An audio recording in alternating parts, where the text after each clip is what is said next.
Very good morning Shafiq, शिखा, भवानी, प्रेम, गुड्डू, आकांक्षा।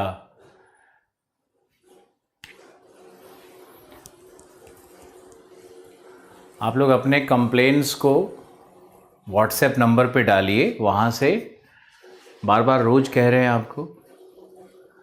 निधि, Saurabh, Sunny, Ashutosh, Umrindra, Pradeep, Krishna, Ankesh, Dilip, Bhavani, Saurabh, Prajwal, Daniel, Krishna, Nikesh, Somnath, Saurabh, Guddu, Manoj, Vishakha, Raju, Bhavani.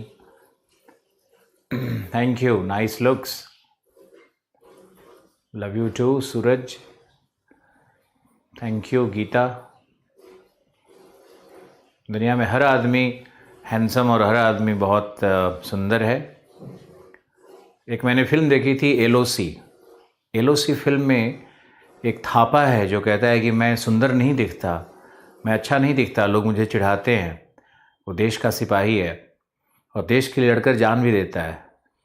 तो उसका जो कमांडर है वो कहता है कि जा कर के अपनी माँ से पूछो तुम कितने खूबसूरत हो। ये लाइन याद रखना कि आप सब लोग बहुत खूबसूरत हो और प्रकृति ने आपको अपने एक बहुत सुंदर रूप में पैदा किया हुआ है। हम लोग अक्सर एक दूसरे पे रंग के आधार पर या फिर कद के आधार पर, नाक, मुंह, लंबाई, चौड़ाई के आधार पर एक दूसरे को जज करने की कोशिश करते हैं। लेकिन मानव की जो आंतरिक गुणवत्ता है ना, उससे सौंदर्य अधिक कहीं नहीं होता है। रूपवती स्त्री हो और रूपवान पुरुष हो, लेकिन उसमें चरित्र नहीं हो, तो फिर क्या फ़ायदा है उसका। और कई बार तो रूप ही हम लोगों के लिए संकट बन जाता है, क्योंकि रूपवान या रूपवती लोगों के लिए समाज में बेवजह ही प्रश्न चिन्ह खड़े होते रहते हैं। ये मैंने देखा है होते हुए, और कई बार दुखद होता है। खैर, inner beauty, very good. Aditya Soni, आपने आज ही ज्वाइन किया है, मोस्ट वेलकम, बहुत स्वागत है आपका। और यूज़र क्या रिंकल, क्या रिप्लाई करना है रिंकल? आपने कुछ पूछा ही नहीं। सर मेरा शो हो रहा है, बिल्कुल हो रहा है। शुभम, आशीर्वाद, good morning sir. Myself Amrita, hi Amrita. Bhavani Shankar Singh, पूरा नाम लीजिए, नाम में ही एकदम भवानी शंकर सिंह। अभी तलवार लेके घोड़े से उतरने वाले लग रहे हो। मध्ययुगीन सभ्यता का अंत हो चुका है। Thank you Sanjeev, this was an excellent comment, compliment. Akanksha, बिल्कुल पारुल, आपका भी शो हो रहा है।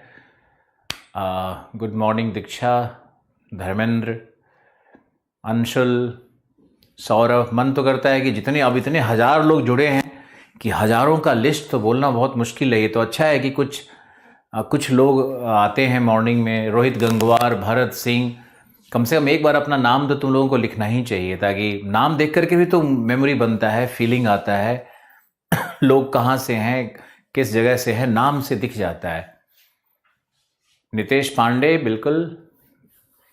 सिद्धिका, यास्मीन, आनंद राज, अर्चना, हिमांशु। हमारी ब्रेकफास्ट आपने देखी? 2 मिनट का ब्रेकफास्ट मैंने बनाया। 5 मिनट लगता है, 2 मिनट तो वैसे ही है, बट 5-7 मिनट तो लग ही जाता है। आकांक्षा, बेनू, राधे राधे। अंकुर, 2022 के करंट अफेयर की चिंता नहीं करो। प्रियंका सिंह शेखावटी से आप हो, झुंझुनू चुरू। कौन सा क्वेश्चन बैंक अच्छा होगा? क्वेश्चन बैंक तो जो भी यूपीएससी के प्रश्न को डायरेक्ट पब्लिश कर रही है वो क्वेश्चन बैंक अच्छा होगा। लेकिन क्वेश्चन बैंक में जो उत्तर लिखे होते हैं ना, वो शफीक, तुम पहली बार लाइव हो, तो जो क्वेश्चन बैंक में आंसर लिखे होते हैं उस पर भरोसा करना बहुत मुश्किल है।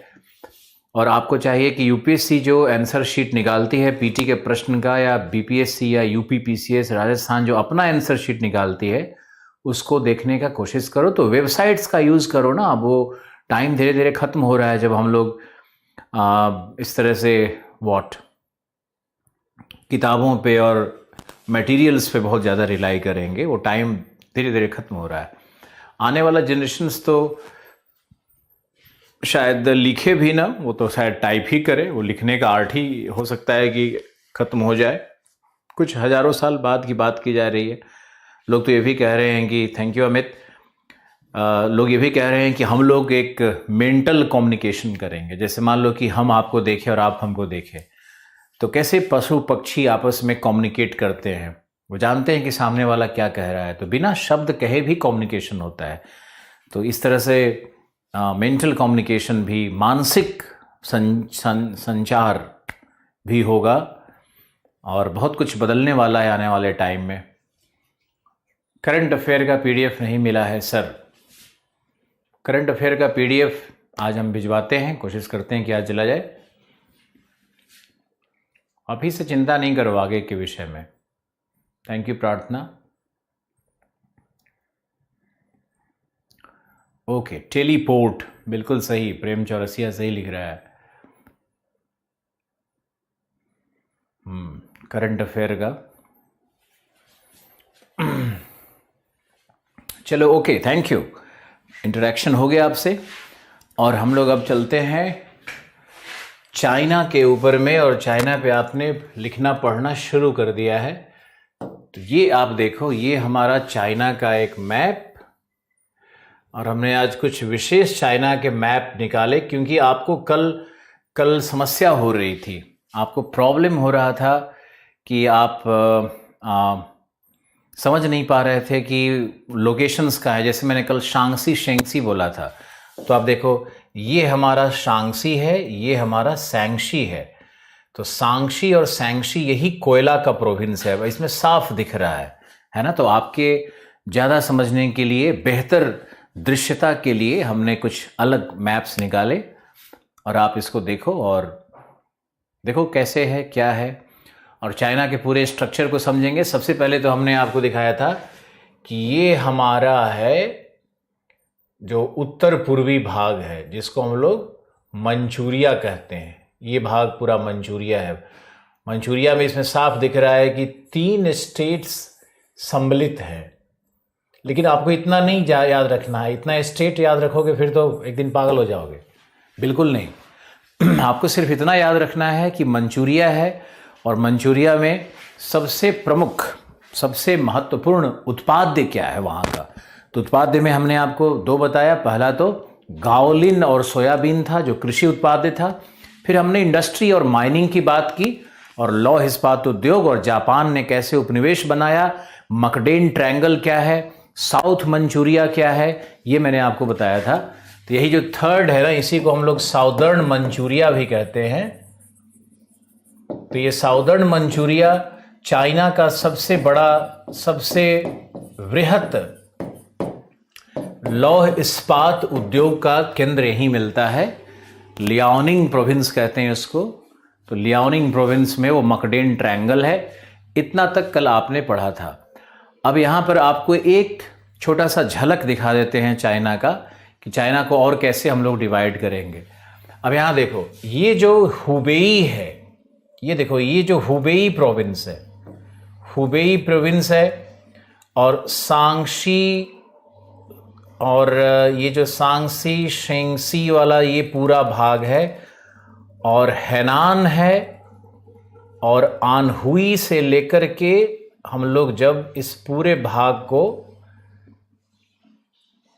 शंघाई को नीचे छोड़ना है, ये लाइन देखो, शंघाई के ऊपर से आनहुई और ये पूरा सांगशी शेंगसी को लेकर के ये जो भाग हमने आपको दिखाया है, इसको कहते हैं उत्तरी चाइना। कल आपने देखा था नॉर्थ ईस्टर्न चाइना, आज आप देख रहे हो उत्तरी चाइना क्या है। तो ये भाग यहां से ये पूरा, ये भाग उत्तरी चाइना के अंतर्गत आएगा। यह है नॉर्दर्न चाइना। तो अब आप लिखो चाइना का दूसरा डिवीजन, उसको हम लोग कहते हैं नॉर्दर्न चाइना। बिल्कुल शो रहा है प्रार्थना। 8 तारीख को 8 दिसंबर को आएंगे।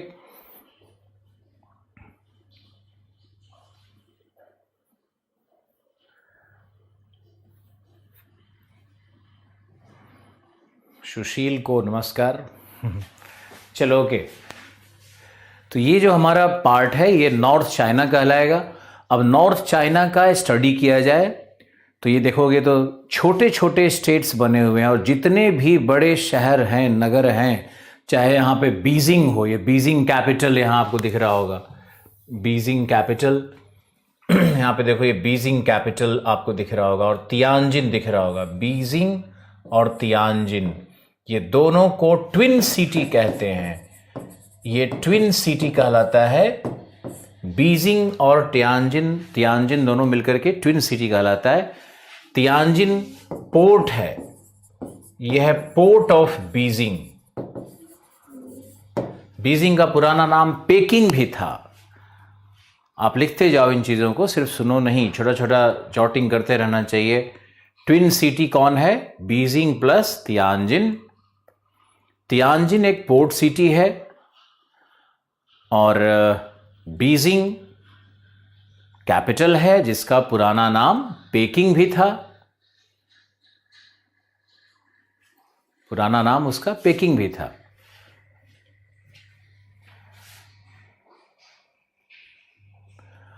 अब यहां देखो, यहां पे आपको साफ दिख रहा होगा नॉर्थ चाइना में कुछ और चीजें।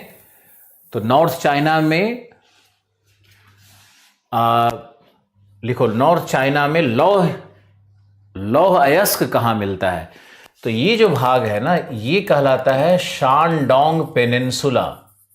तो आप लिख लो शानडोंग प्रायद्वीप। शांगडोंग प्रायद्वीप, पता नहीं द्वीप शायद दीर्घ होगा। शांगडोंग प्रायद्वीप पर मिलता है लोहा। ये जो भाग है ना, ये आगे का निकला हुआ भाग है जहां पे हम कलर कर रहे हैं, यही लोहा का माइनिंग का एरिया है। ये शानडोंग, ये शानडोंग लौह अयस्क के माइनिंग का एरिया है।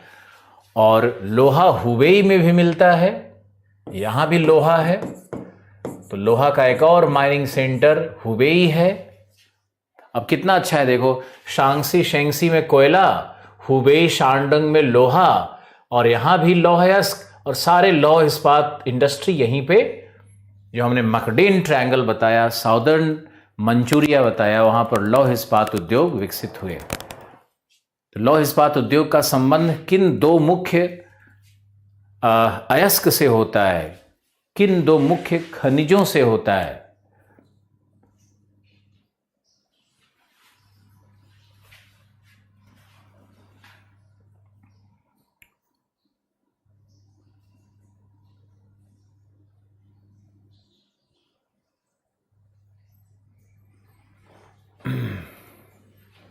मजहर, तुम्हारा तो रोज ही हम रिप्लाई करते हैं, कई बार स्क्रीन से नाम निकल जाता है, तेजी से कैच नहीं कर पाते हैं।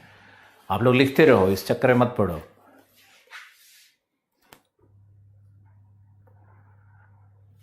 अब यहां देखो, शानडोंग प्रायद्वीप हो गया, हुबेई हो गया, शांगसी शेंगसी में कोयला हो गया। तो ये पूरा क्षेत्र ही खनिज से भरा हुआ है। और यहां जो हमने आपको दिखाया था बोहाई, ये था गल्फ ऑफ बोहाई,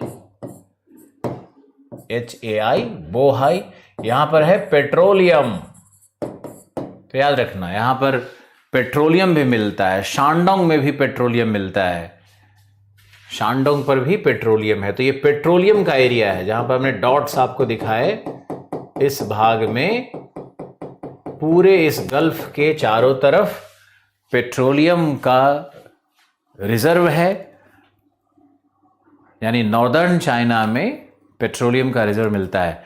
अब नॉर्दर्न चाइना में लिखना है आपको कि फसल कौन से हैं, यहां पे फसल कौन से हैं। तो अगर हम फसल को साधारण रूप से देख के समझना चाहें तो सबसे महत्वपूर्ण फसल यहां पर है टी, चाय। जो नॉर्दर्न चाइना है ना, ये चाय यहाँ पे सबसे ज़्यादा होता है, और चाय के साथ साथ ये वीट का एरिया है। वीट का एरिया है। वीट होता है, जो गेहूं है वो होता है समशीतोष्ण जलवायु में, जहाँ पे थोड़ा सा तापमान 8 डिग्री से 16 डिग्री तक हो। समशीतोष्ण जलवायु, समशीतोष्ण जलवायु है यहाँ पर, तो यहाँ पे हीट होता है। और यहाँ पर हाईलैंड्स है, यहाँ पे पर्वतों का विस्तार भी है, जो हम लोग थोड़ी देर में करेंगे, अभी घबराना नहीं है। अभी हम लोग आर्थिक भूगोल और राजनीतिक भूगोल को ही देखें तो ज़्यादा बेहतर है। तो ये जो पार्ट है यहाँ पर, ये हैनान, शानडोंग, जिंगसू, ये सब जितना भी प्रोविंस हमको दिख रहा है ना, यहाँ पर चाय और वीट का कल्टीवेशन होता है। और पशुचारण भी है यहाँ पर जहाँ तहाँ, लेकिन पशुचारण से ज़्यादा महत्वपूर्ण है वीट एंड टी। टी का, चाय की जो उत्पत्ति हुई है, ये चाय सबसे पहले कहाँ मिला है दुनिया में? चाइना में। ये चीन का ही देन है टी। चीन के लोग ही अलग अलग प्रकार के कहवा और चाय पीने के आदी थे, लेकिन यहाँ पे चीन के लोग ब्लैक टी पीते हैं और ग्रीन टी पीते हैं। हम लोग तो ब्लैक टी को दूध में उबाल करके उसमें चीनी डाल करके, उसमें इलायची और अदरक डाल करके क्या मसाला टी बनाते हैं और सुड़क के 1 लोटा पी जाते हैं। गांव में तो लोग 1 लोटा से कम नहीं पीते हैं। नाना जी हमारे 1 लोटा पिया करते थे सुबह सुबह उठ करके। हेल्थ के लिए अच्छा नहीं था, लेकिन फिर भी आदत थी सबकी। तो ये टी भारत का नहीं है। ये टी, भारत में ब्लैक टी यूज़ करते हैं, चाइना में ग्रीन टी यूज़ करते हैं। अब आपको एक बहुत अच्छा इन्फॉर्मेशन हम दे रहे हैं, बहुत ध्यान से सुनना, बहुत कम लोगों को मालूम होता है। हम घूमने गए थे मुन्नार वैली। तो मुन्नार वैली में मैंने जो वहाँ पे, मेरा उद्देश्य तो था, ज्योग्राफर हैं तो उद्देश्य था कि हम अनामुडी को देखें। अनामुडी दक्षिण भारत की सबसे ऊंची चोटी है, लेकिन अनामुडी जाने के रास्ते में मुझे टाटा का टी गार्डन्स मिला। बहुत सुंदर टी गार्डन्स मिल रहा था। तो टाटा के टी गार्डन के फैक्ट्री में हम गए अंदर। आप भी जा सकते हो। अंदर जाने के बाद मैंने देखा कि वहाँ पे टी का, चाय का क्लासिफिकेशन किया हुआ है। एक है white T, golden tea, white T, green tea, black T. इस तरह का चाय का कैटेगरी था। तो मुझे लगा कि ये चारों अलग अलग प्लांट होंगे, लेकिन ये चारों अलग अलग प्लांट नहीं होते हैं, बल्कि एक ही प्लांट से ये सारे चाय बनते हैं। यानी जो ग्रीन टी, जिसको आप जानते हो आजकल बहुत फैशन में चला गया है, ग्रीन टी और ब्लैक टी एक ही प्लांट का प्रोडक्ट होता है, अलग अलग नहीं होता है। जो सबसे ऊपर टी का जो प्लांट होगा, उसका जो सबसे ऊपर का भाग होगा, जो एकदम कली होगा छोटा सा, एकदम जो एकदम सबसे जो कोमल पत्ते जो निकलते हैं, उससे बनता है वाइट टी, जो सबसे महंगा होगा। तो वाइट टी को आप देखोगे तो ये कई बार 20,000 रुपये किलो, और गोल्डन टी और वाइट की टी बहुत महंगा मिलता है ये। और इसमें सेंट बहुत अलग तरह का होता है, खुशबू इसकी अलग तरह की होती है। इसको गर्म पानी में पिया जाता है, ना कि इसको दूध में उबाल के पिया जाता है। दूध ऐड नहीं करते चाय में। खैर, आप देखो, अब एक दूसरा था ग्रीन टी। ग्रीन टी क्या होता है कि जो वाइट बर्ड्स होते हैं ना, उसके नीचे में जो छोटे छोटे लीव्स होते हैं, पत्ते होते हैं, उससे बनता है ग्रीन टी। और जो तना और बड़ा बड़ा पत्ता होता है, जो समझो एक तरह का कूड़ा है उस वृक्ष, उस प्लांट का, उसको क्रश करके, उसमें थोड़ा कलर मिला के, थोड़ा सेंट मिला करके, और उसको क्रश करके, उसको छोटे छोटे ग्रेन्स में तोड़ करके मशीन के द्वारा और बनाया जाता है ब्लैक टी, जो हम लोगों के पास आता है। और कुछ लोग तो ये भी करते हैं कि गोबर को भी कलर में डाल करके उसके भी छोटे छोटे टुकड़े कर लेते हैं और उसको चाय के साथ मिला करके वो भी एक चाय बन जाता है। तो ये तरह का एडल्ट्रेशन तो भारत में चल ही रहा है। और कुछ सिटीज इसके लिए बड़े प्रसिद्ध हैं, सिटी का नाम नहीं लिया जाएगा। खैर, तो ये समशीतोष्ण जलवायु में क्या होगा, वीट होगा और चाय होगा। यहाँ पर चाय वैसे आपको याद रखना है कि चाय एक उष्णकटिबंधीय फसल है ना। तो चाय इसके दक्षिणी भाग में होता है। ये जो भाग है ना, यहाँ पे चाय ज़्यादा होगा, इस भाग में चाय होगा। और ऊपर की तरफ जाओगे तो वीट होगा। इधर वीट होता है और नीचे आओगे तो यहां पर चाय की खेती होने लगेगी। ओके, तो ये था हमारा खनिज और ये सब कुछ। अब हम लोग चलते हैं इसके तीसरे भाग में। तो तीसरा भाग है दक्षिण एवं दक्षिण पूर्व। दक्षिण एवं दक्षिण पूर्व, तो ये पूरा भाग हम लोग ले लेंगे इसमें। दक्षिण एवं दक्षिण पूर्व में ये सारा भाग नीचे का आ गया। और यहीं पे आपको थोड़ा सा जटिलता है और थोड़ा बहुत ध्यान से समझना है आपको कि दक्षिण और दक्षिण पूर्व का जो भाग है, इसमें जो नीचे का भाग है, ये जो नीचे का भाग है बिल्कुल दक्षिणतम भाग है, यहीं पर ताओइज्म है। ताओइज्म है यहीं पर। ताओइज्म एक धर्म है, जैसे मुस्लिम धर्म है, हिंदू धर्म है, इस्लाम है, क्रिश्चियनिटी है, वैसे ताओइज्म एक फेथ है। तो ये जो दक्षिणी भाग है यहां पर ताओइज्म है। और इसके ऊपर का जो चाइना है, इस पूरे चाइना को ए रिलीजियस कहते हैं, यानी चीन का कोई धर्म नहीं है। चीन में 90% लोग धर्म को नहीं मानते हैं और भगवान की पूजा नहीं होती है। मंदिर और मस्जिद और गुरुद्वारे नहीं होते वहां पर।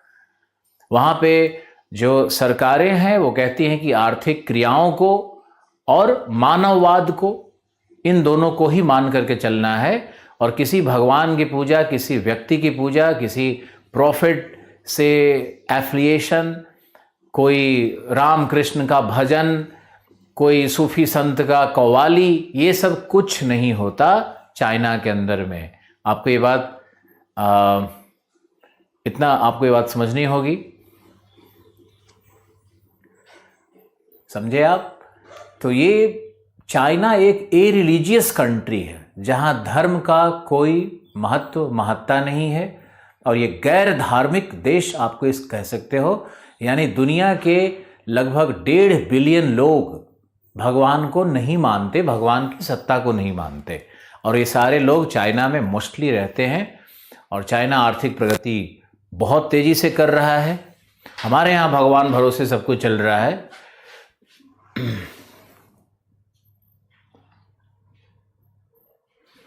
ओके, अब आप देखो तो ये जो भाग हमने अब ताओइज्म का ध्यान रखना है कि ताओइज्म यहां पर आपको जानना है। अब चाइना का जो ये भाग है, यहां पर फसल कौन सा होगा? तो सबसे इंपॉर्टेंट यहां पर है टी, और उससे भी इंपॉर्टेंट होगा राइस। मतलब मुझे ऐसा बोलना चाहिए था कि राइस और टी।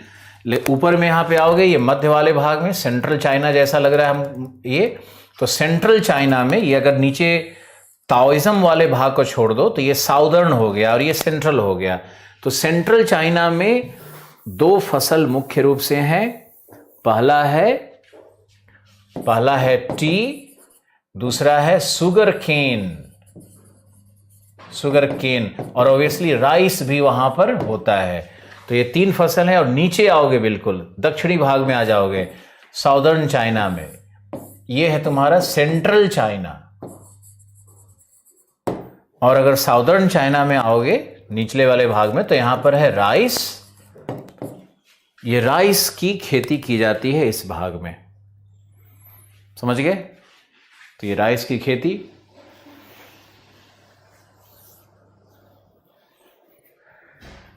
बिल्कुल नहीं, कोई भी भगवान को नहीं मानता है चाइना में। आपका भगवान के ऊपर में कई प्रश्न आने लगता है।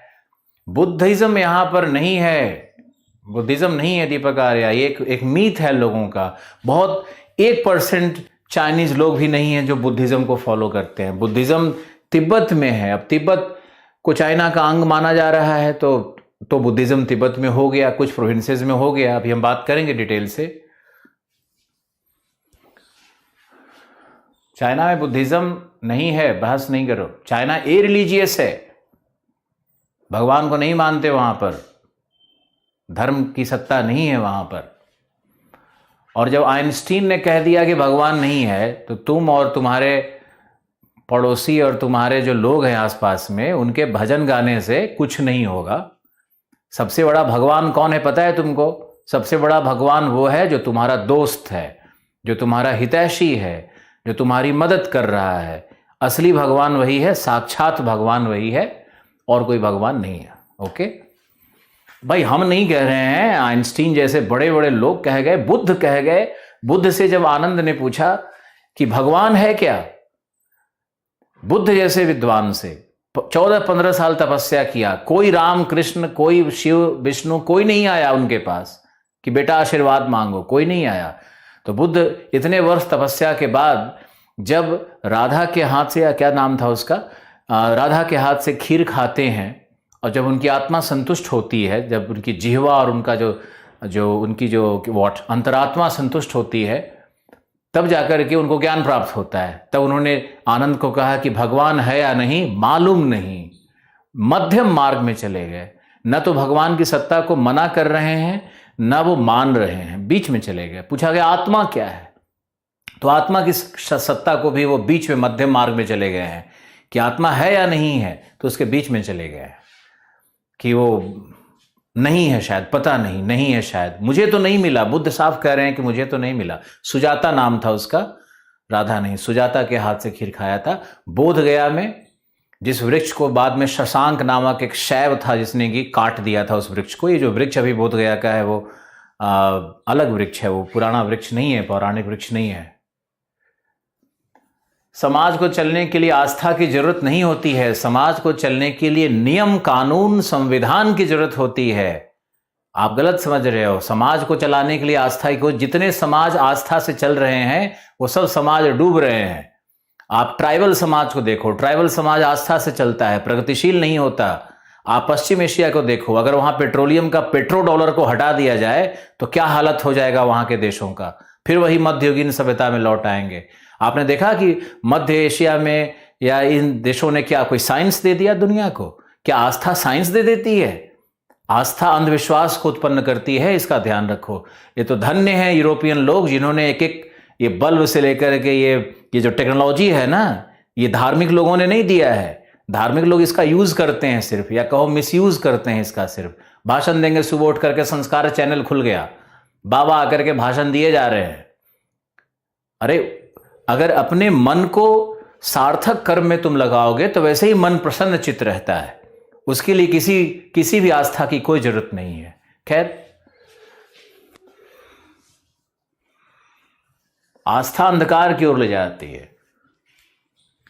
ज्ञान एकाएक कैसे मिल गया? ज्ञान जब 14 वर्ष तपस्या के बाद उनको कुछ नहीं मिला, उसी को ज्ञान उन्होंने कहा है। बुद्ध ने ज्ञान किसको कहा है कि 14 वर्षों के संघर्ष तपस्या के बाद जो समझ में नहीं आया कि क्या है, तब उसी को उन्होंने ज्ञान कहा। तब वो उठ गए कि ये तपस्या से, ये कर्म कांड से, ये भगवान का भजन करने से, ये ऊपर वाले का स्मरण करने से कुछ नहीं हो रहा है। शरीर गल रहा है, तन एक दिन चला जाएगा और कोई नहीं आएगा बचाने के लिए। खीर बचाएगा, क्या नाम था उसका, नाम फिर भूल गए, सुजाता बचाएगी। चलो छोड़ो ये सब बातें आप लोगों के अभी समझ में नहीं आएंगी और शायद कभी भी समझ में नहीं आएंगी, क्योंकि आपके एक गुरु हम और आपके चारों तरफ जो समाज बैठा है ना, वो महागुरु, वो आपको इंसान नहीं बनने देगी। वो आपको जाति धर्म में तोड़ तोड़ करके ही समझाएगी कि बेटा तू ये है, बेटे तू ये है। चलो कोई नहीं। यहां देखो, ये टी और राइस का बेल्ट है, और यहां पर आओ खनिज देखते हैं। तो यूनान है ये, इसको कहते हैं मिनरल कैपिटल ऑफ चाइना। लिखते जाइए, ये है मिनरल कैपिटल ऑफ चाइना। और यहां पर मिलता है अलौह धात्विक खनिज। अलौह धात्विक खनिज का यहां भंडार है यूनान में। यूनान एक पठार है, मैंने इसका जिक्र भी किया था। यह एक पठार है जहां से वो मेकोंग नदी निकलती है। मेकोंग नदी यहीं यूनान से निकलती है, मैंने आपको दिखाया था, आपको याद होगा शायद। तो यूनान के पठार में अलौह धात्विक खनिज है, यानी यहां पर क्या क्या है, कॉपर है, जिंक है, सिल्वर है, यहां पर कोबाल्ट है, यहां पर वो भी है, प्लेटिनम है, यूनान में यूरेनियम है। तो यूनान एक बहुत ही महत्वपूर्ण जगह है। जैसे आपके यहाँ सिंहभूम का पठार है, आपके यहाँ छोटानागपुर का पठार है। तो जैसे आपका छोटानागपुर का पठार है, जैसे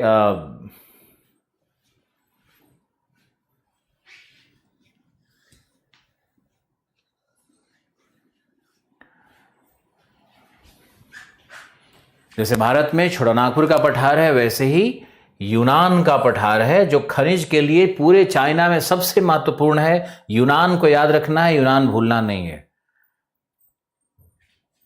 अब यहां देखो, गुइझाऊ है एक, यहां पर हम आपको दिखा रहे हैं, यूनान था। और ये है तुम्हारा सिचुआन प्रोविंस। सिचुआन को हम लोग कहते हैं rice bowl of China. Rice, ये चावल का कटोरा है। सिचुआन को कहते हैं चावल का कटोरा। यूनान है अलौह धात्विक मिनरल कैपिटल ऑफ चाइना। लिखना शुरू करो सब। Sichuan rice bowl of China, Yunnan mineral capital of China. Guizhou, ये गुझोऊ है, इसको बोलते हैं tin capital of China. Tin, इसको बोलते हैं tin capital of China, Guizhou. GUIZHOU। तो ये है tin capital of China. Yunnan mineral capital, Guizhou tin capital, Sichuan rice bowl of China, Shanxi Shanxi एक कोल बेल्ट। शांगसी शेंगसी है तुम्हारा कोल बेल्ट। ये तुम्हारा हुबेई, हेनान और शांडोंग का जो भाग है, ये भाग है पूरा लोहा। ये लोहा, ये कोयला, ये चावल, ये टिन, ये अलौह धात्विक खनिज। अब देखो कि चाइना कितना समृद्ध है संसाधन में। मैंने कल बताया था कि चाइना का जनसंख्या भारत के जनसंख्या के अब लगभग बराबर हो चुका है, लेकिन चाइना का लैंड एरिया कितना ज़्यादा है, कितना एरिया उसके पास ज़्यादा है, कितना प्रोडक्टिव सॉइल है, कितनी नदी घाटियां हैं, सारी कितनी लंबी लंबी नदी घाटी परियोजनाओं पर अभी हम बात करेंगे। तो अभी चाइना और भारत के रिसोर्स की तुलना देखोगे तो भारत बहुत बुरे हालत में जा चुका है और जनसंख्या वृद्धि यहाँ तबाही के तौर पे बिल्कुल चारों तरफ। लेकिन कोई राजनीतिक नहीं कहेगा इस बात को। ये अर्थशास्त्री भी कहने में संकोच करते हैं। इसलिए करते हैं क्योंकि जो गरीब जनसंख्या है ना भारत की, वही गरीब जनसंख्या जीडीपी में कंट्रीब्यूशन करती है। सस्ता श्रम है हमारे पास, तो सस्ता श्रम होने के कारण जो हमारा प्रोडक्ट है, वो हमारा प्रोडक्ट का वैल्यू क्या होता है, कम होता है। लेबर कॉस्ट बहुत कम लगता है इंडिया में, तो प्रोडक्ट कम है। और हमारे यहाँ देखो इंडस्ट्री से ज़्यादा सेवा क्षेत्र का विकास हो गया है। यानी ठेला चलाने वाले लोग, दाई, maid, servants, car driver, office में प्यून, इनकी संख्या पूरी भरी हुई है। और ये तो खुश रहते हैं कि चलो हमारा पेट भर गया, यही बहुत है हमारे लिए। ये कभी प्रगतिवाद की तरफ नहीं सोचते। इनके पास आर्थिक समस्या अगर है भी, तभी अगर ये एक संतान पैदा करें और 2 संतान ही मान लो पैदा करते हैं, उन्हीं को कंप्यूटर थोड़ा सिखा दें, थोड़ा आगे बढ़ा दें, तो कम से कम अगर आप मजदूर थे तो आपका बेटा तो कंप्यूटर टाइपिस्ट बन गया, वो तो 17,000 20,000 की इज्जतदार जिंदगी जीने लगा है ना, तो उसका जो बच्चा होगा वह भी आगे प्रगति करेगा। तो रास्ता तो है, लेकिन अब बिल्ली के गले में घंटी कौन बांधे वाली बात चल रही है भारत में। हिम्मत नहीं किसी को कि यहाँ पॉपुलेशन पॉलिसी लाए। लेकिन अगर सचमुच में दिल से अगर आप सोचोगे भारत के विषय में, तो जनसंख्या एक भीषण समस्या बन चुकी है। किसी को तकलीफ नहीं होनी चाहिए इन बातों से। अब देखो, अब हम लोग इसमें चाइना के कॉमर्शियल सेंटर्स को देखते हैं।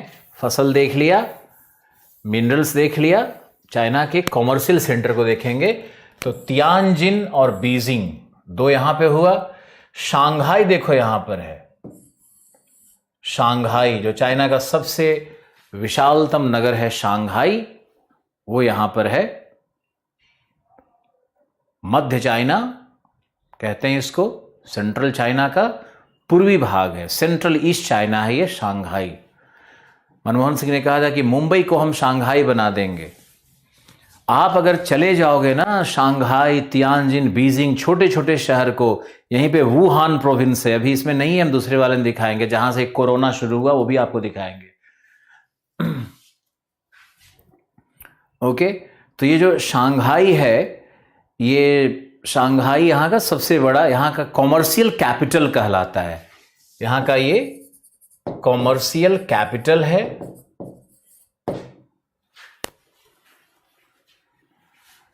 शंघाई। और यहाँ पे देखो फिर ये जो हांगकांग यहाँ पर दिख रहा है, हांगकांग और मैकाओ, ये सब हांगकांग यूके और मैकाओ पोर्चुगीज़ कॉलोनीज़ था। इन लोगों ने यहाँ पे बड़ा सुंदर कल्चर और बहुत ही इकोनॉमिक डेवलपमेंट का ज़बरदस्त मॉडल है हांगकांग और मैकाओ में। तो ये दो बहुत इकोनॉमिक पॉकेट्स अगर आप कहोगे तो ये, और यहाँ पर एक वुहान प्रोविंस है जो अभी हम थोड़ी देर में दिखाएंगे। ज़ीजियांग रिवर है ना, ज़ीजियांग रिवर जो निकलेगी यूनान प्लेटू से इस तरह जाएगी, तो ज़ीजियांग के ऊपर में यूनान के पास एक पॉकेट है, इसको हम लोग कहते हैं वुहान प्रोविंस। वुहान ये यहाँ का सबसे बड़ा औद्योगिक इंडस्ट्रियल सबअर्ब है, इंडस्ट्रियल नगर है, इंडस्ट्रियल उपनगर है, सबअर्ब, सबसे बड़ा इंडस्ट्रियल सबअर्ब है, सबसे बड़ा औद्योगिक प्रोविंस क्षेत्र यहाँ का वुहान है। वुहान सबसे बड़ा औद्योगिक समूह है, ऐसे लिख लो, सबसे बड़ा औद्योगिक समूह है। और इस औद्योगिक समूह में तीन अलग अलग इसमें औद्योगिक नगर हैं, जिसमें पहला है हांगकाओ, हानयान और एक तो वुहान। ये तीन नगरों को मिलाकर के जो अर्बन एग्लोमेरेशन बनता है, जो नगरीय समूह बनता है, उसको वुहान कहते हैं। एक तो नाम वुहान ही रह गया, जैसे दिल्ली है, गुड़गांव है, नोएडा है, अब ये तीनों मिलकर के एक नगरीय समूह बना रहा है ना, तो ये अर्बन एग्लोमेरेशन है, नगरीय समूह है। तो इस तरह का जो नगरीय समूह होता है वो वहाँ का चाइना का सबसे बड़ा औद्योगिक केंद्र, रिसर्च केंद्र, सबसे बड़ा यही है। और यांगजी कियांग जो वहाँ की सबसे लंबी नदी है उसके ऊपर अवस्थित है। नदी की चिंता नहीं करो, हम सब दिखाने वाले हैं। मुझे बस इंडस्ट्रियल पॉकेट्स और जो वहाँ का सबसे डेवलप्ड एरिया है वो दिखाना है आपको। ये है ताइवान। ताइवान का पुराना नाम क्या था? फोर्मोसा। और ताइवान में क्या मिलता है? दो चीजों के लिए ताइवान पूरी दुनिया में जाना जाता है। सबसे पहले तो यहां पे ताइवान में मिलता है कैम्फर। कैम्फर मिलता है। कैम्फर क्या होता है? वो जो आरती में जलाते हैं, आरती में जो जलाते हैं वो कैम्फर। क्या बोलते हैं उसको? सफेद व्हाइट सा होता है ना।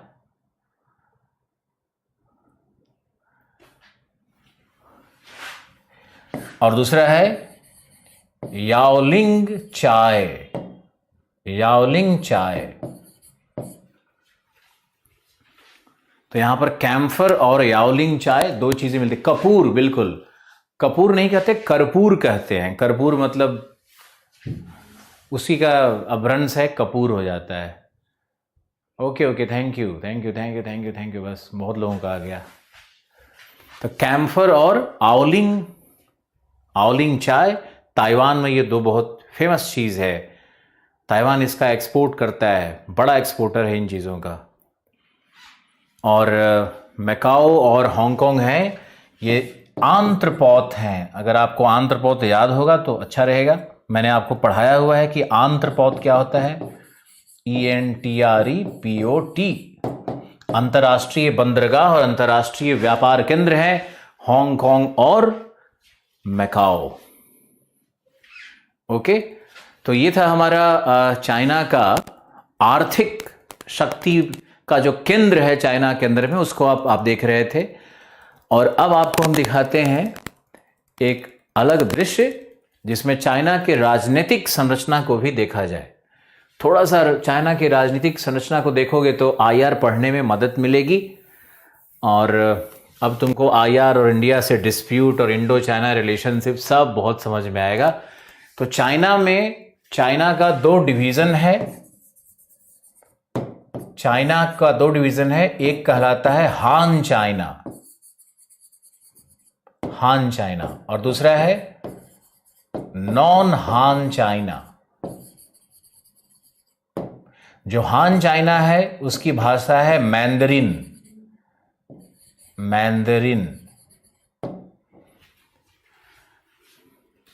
चाइना की मूल भाषा क्या है? मैंडरिन है, हान चाइना। 90% से ज़्यादा पॉपुलेशन हान चाइना पॉपुलेशन है, और नॉन हान चाइना तो मुश्किल से लेस देन 10% पॉपुलेशन नॉन हान चाइना का होगा। अब नॉन हान चाइना है वो इथनिक चाइनीज़ नहीं है, वो वास्तविक चाइनीज़ लोग नहीं हैं। ये लोग हैं अलग अलग मूल के, कोई टर्किश मूल का है तो कोई तिब्बती मूल का है, तिब्बतो मंगोलॉइड्स है, अलग अलग मूल के लोग हैं इसमें। तो आप देखो पहले हान चाइना में चलते हैं। हान चाइना में मैंडरिन, MANDARIN, मैंडरिन भाषा बोली जाती है हान चाइना के द्वारा। तो इनको मैंडरिन पीपुल भी कहते हैं, चाइनीज लोगों को मैंडरिन पीपुल भी कहते हैं। सब लिखते जाओ, हान चाइना, मैंडरिन भाषा। अब ये जो हान चाइना है ये लोग ए रिलीजियस हैं, ये लोग किसी धर्म में, किसी आस्था में बहुत विश्वास नहीं करते, और ये हान चाइना यही है। जो नॉन हान चाइना है इन लोगों का अलग अलग धर्म होगा, है ना, इन लोगों का कुछ अलग अलग धर्म होगा जिसको हम लोग नॉन हान चाइना कहते हैं। नॉन हान चाइना में आएगा बुद्धिस्ट भी आएंगे, ताओइज्म भी आएगा, इस्लाम भी आएगा, वो भी नॉन हान चाइना है। तो पहले हम लोग देखते हैं कि जो नॉन हान चाइना है इसको चाइना ने स्वशासित, स्व ये वाला सा होगा ना, स्व, ये रुको एक मिनट, ऑटोनोमस प्रोविंस है ये, ऑटोनोमस यानी स्वशासित, स्वशासित, स्वशासित प्रदेश में चाइना ने नॉन हान चाइना को बांट दिया है। जैसे आप देखो ये रहा इनर मंगोलिया, तो एक्चुअली ये मंगोलिया है, ये मंगोलिया है। तो मंगोलियन लोग जो इधर रहते हैं चाइना के भाग में, उसको इसने इनर मंगोलिया, और ये मंगोल लोग, यही जो खतरनाक मंगोल लोग थे जो चाइना को लूटते भी थे, बर्बाद भी करते थे, चाइना के सिविलाइजेशन पे कई बार अटैक किया। तो ये मंगोल का ये पूरा ब्लू कलर का भाग देखो तुम, कितना बड़ा एरिया है जो कि इनर मंगोलिया कहलाता है।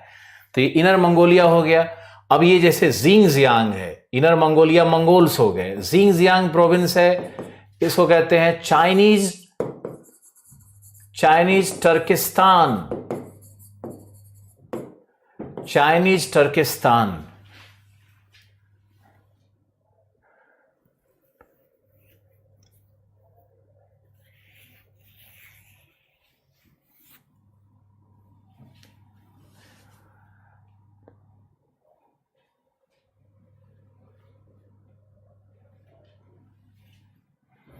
चाइनीज टर्किस्तान क्यों कहते हैं? क्योंकि यहां पे जो जिंगजियांग प्रोविंस में, इसको एक और शब्द से सिंकियांग भी कहते हैं, याद रखना आप लोग, पुराने नाम में सिंकियांग भी मिलेगा। तो ये कहलाता है चाइनीज टर्किस्तान।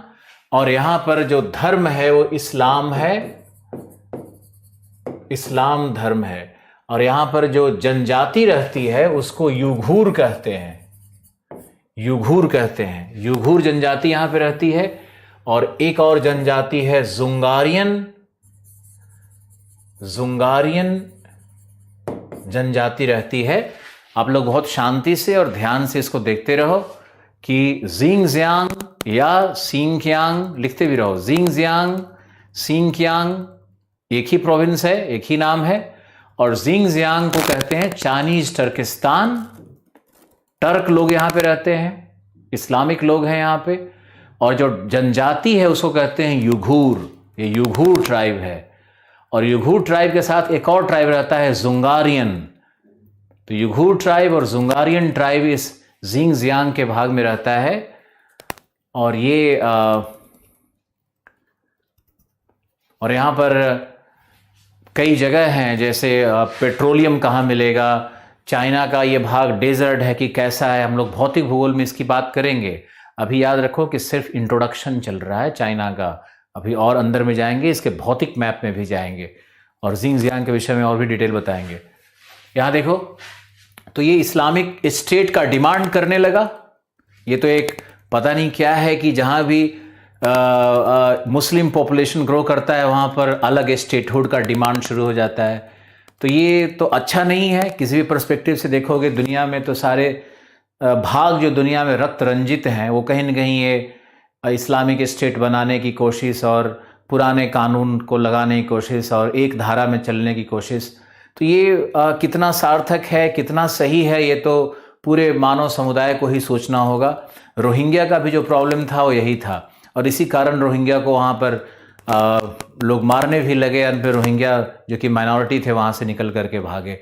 तो ऐसा नहीं होना चाहिए। पूरी दुनिया में हर संस्कृति के लोग आपस में सुख से मेल जोल रखें और दूसरे संस्कृति के प्रति जब तक रिस्पेक्ट का भाव नहीं रखेंगे, जब तक आदर का भाव नहीं रखेंगे, जब तक दूसरे संस्कृति से प्रेम नहीं करेंगे, दूसरे संस्कृति में जा कर के अंदर देखेंगे नहीं, उसकी भी उपासना करने के लिए फ्रीडम अगर एंजॉय नहीं करते हैं, तो ये बहुत ही अच्छा नहीं है समाज के लिए और मानव समाज के लिए बिल्कुल अच्छा नहीं है। तुम लोग मेरे सब स्टूडेंट हो, सब लोग दूसरे की संस्कृति को भी उतना ही प्यार करना है। और भारत में संप्रदायवाद का जो बढ़ता हुआ तस्वीर मुझे दिखता है, वो चाहे हिंदू कम्युनलिज्म हो चाहे इस्लामिक कम्युनलिज्म हो, ये दोनों ही, हिंदू कम्युनलिज्म भी पहले से ज़्यादा बढ़ते चला जा रहा है। ये बहुत ही मतलब हृदय विदारक चीज़ें हैं और जो भारत का मूल स्वरूप है वो कैसे इंटैक्ट रहे उसके लिए सबको मिलजुल करके कोशिश करना है। तो सबको सीखना है, ऐसा नहीं कि एक कम्युनिटी के लिए हम बात कर रहे हैं, सब कम्युनिटी को सीखना होगा कि कैसे रहना है प्रेम से और एक दूसरे के संस्कृति को रिस्पेक्ट करके। तो यहाँ भी देखो इस्लामिक स्टेट का डिमांड हो गया। चाइना क्या करेगा? चाइना यही करेगा कि चाइना ने यहाँ पर जितने भी मस्जिद थे, आप इस रिपोर्ट को देखो, चाइना ने जितने भी मस्जिद थे वहाँ से पूजा पाठ हटवा करके अजान वजान की प्रक्रिया को हटा दिया और वहाँ पर उसने school, college, library, science research का सेंटर सब में खुलवा दिया। ओके, तो ये जब सारा रिसर्च सेंटर खुल गया, जब ये सब कुछ वहाँ पे सारे बच्चे थे उनका टोपी हटवा दिया, दाढ़ी उनका मुड़वा दिया, तो चाइना को लोगों ने बड़ा ब्रूटल और बिल्कुल ये बंद कि कोई भी न्यूज़ बाहर नहीं आता है वहाँ से, लेकिन वहाँ पे जाके अंदर से पत्रकार लोगों ने कुछ कुछ बना करके वीडियो डालना शुरू कर दिया है। तो अब तो जो अगला जनरेशन है वो भूल ही गया है कि हम लोगों को क्या करना है और जो नए बच्चों की पीढ़ी है वो तो आर्थिक क्रियाओं में, एसी कार में, बड़े फ्लैट्स में, हवाई जहाज में उड़ने की अपनी पूरी कल्पना और वही कार्य कर रहा है। तो यहाँ पे बहुत प्रगति हो गई है इस क्षेत्र में। चाइना ने यहाँ पे डेवलपमेंट किया है, जबरदस्त डेवलपमेंट किया है जिंगजियांग में। इसका वीडियोज उपलब्ध है, आप देख सकते हो यूट्यूब पे डाल करके जिंगजियांग प्रोविंस की समस्या क्या थी और अब चाइना ने क्या समाधान निकाला। दूसरा देखो, ये तिब्बत है, ये बुद्धिस्ट कंट्री है, इसको हम लोग बुद्धिस्ट कंट्री कह सकते हैं। कंट्री मतलब यहाँ देश नहीं होगा, प्रांत को भी, राज्य को भी कहा जाता है बुद्धिस्ट कंट्री। तो ये तिब्बत है। अब तिब्बत का कनेक्शन भारत से तो बहुत पौराणिक है, लेकिन है ये चाइना का भाग और यहाँ जो तिब्बतन मोंगलोइड्स हैं वो रहते हैं। अब तिब्बत में जो बुद्धिज्म है वो बुद्धिज्म भी बहुत रूढ़िवादी बुद्धिज्म है, बहुत कर्मकांडी बुद्धिज्म है। वहाँ भी, हालांकि वहाँ पे बुद्धिज्म तो कभी हिंसा नहीं सिखाता है ना, तो वहाँ के लोग हिंसक बिल्कुल नहीं हैं। वो हाथ जोड़ करके ही बात करेंगे, प्रार्थना करेंगे, उद्वेलित नहीं होते हैं, कोई मूवमेंट इस तरह का हिंसात्मक नहीं होता है। तो कोई खून खराबा नहीं है तिब्बत में। लेकिन वहाँ दलाई लामा है, उन्होंने अपनी जो तिब्बत लोगों की समस्या है उसको आगे रखा है। दलाई लामा हमारे देश में 2 लोगों के बहुत बड़े फैन हुआ करते थे, शायद आपको मालूम नहीं होगा। एक तो APJ कलाम, हमारे देश का अगर हर बच्चा अगर APJ कलाम को अगर फॉलो करता है ना, तो ये हम लोग तो कहाँ से कहाँ पहुँच जाएंगे। आज हमारे पास सिर्फ एक ही रोल मॉडल है स्टूडेंट के लिए सिर्फ एक रोल मॉडल है। भारत में एक ही महान इंसान पैदा लिया, मुझे ऐसा लगता है कि पिछले 3 4 5 दशक में, गांधी के बाद अगर कोई पैदा लिया तो सिर्फ और सिर्फ एपीजे कलाम पैदा लिए हैं। मरने के समय एक पुराना कोट और कुछ वस्त्र शेष रह गए उनके पास, कुछ नहीं था। प्रेसिडेंट ऑफ इंडिया, इतना बड़ा साइंटिस्ट, न एक घर, वो इंसान जैसा भगवान का अवतार हो ही नहीं सकता है। तो आप अगर एपीजे कलाम के शब्दों को भी फॉलो करोगे, उनके विषय में जानना चाहोगे, उनके गांव चले जाओ कभी घूमते फिरते, हम तो अन्ना हजारे गांव भी गए हैं, उनके यहाँ भी गए हुए हैं, तो देखा है उनकी सादगी और इन सारी चीज़ों को किसी आम व्यक्ति के लिए संभव नहीं है। वो किसी ऊपर वाले का अवतार ही होता होगा, ऐसा मान के चलना है। इतने गुण एक व्यक्ति में नहीं हो सकते। तो ये बुद्धिस्ट कंट्री है और तिब्बत का भी अपनी समस्या, ये भी स्व प्रशासित है। फिर किंगहाई है, ये भी ऑटोनोमस है। फिर ये सिचुआन भी ऑटोनोमस है। इस तरह से कई ऑटोनोमस, गांगसू भी ऑटोनोमस प्रोविंस है। तो जो चाइना का इधर वाला भाग है, जो पश्चिमी चाइना का भाग है, वो मोस्टली ऑटोनोमस है। और जनसंख्या का घनत्व तो इधर नहीं मिलता है। जनसंख्या का घनत्व तो सिर्फ तट के पास, आप देखोगे तट के पास पूरी जनसंख्या, इसकी 80% जनसंख्या इधर ही रह रही है, नहीं तो नदी घाटियों में रह रही है। और यहाँ पर तुम्हारा वांगे रिवर है, और यहाँ पर तुम्हारा यांगजी क्यांग रिवर है, और नीचे में एक सिंग क्यांग रिवर है। तो चाइना में 1, 2 और 3 नदी घाटियां हैं। ये 3 नदी घाटियां हैं।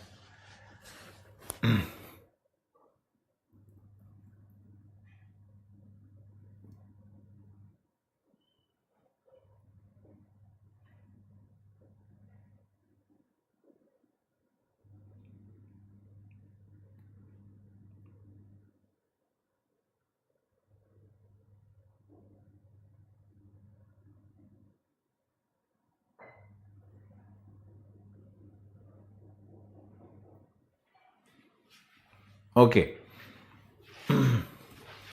तीनों नदी घाटी, और यहीं पे इस नदी घाटी में जो चाइना की मूल सभ्यता थी उसके विषय में भी थोड़ा लिख लो।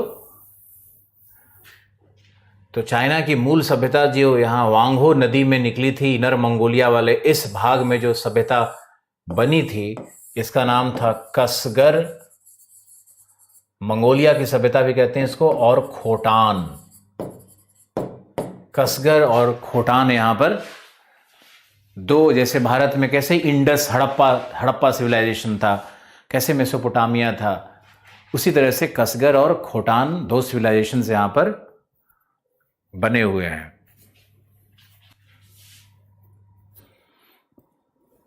ओके, अब नेक्स्ट चलना है, देखना है हम लोगों को भौतिक मैप में।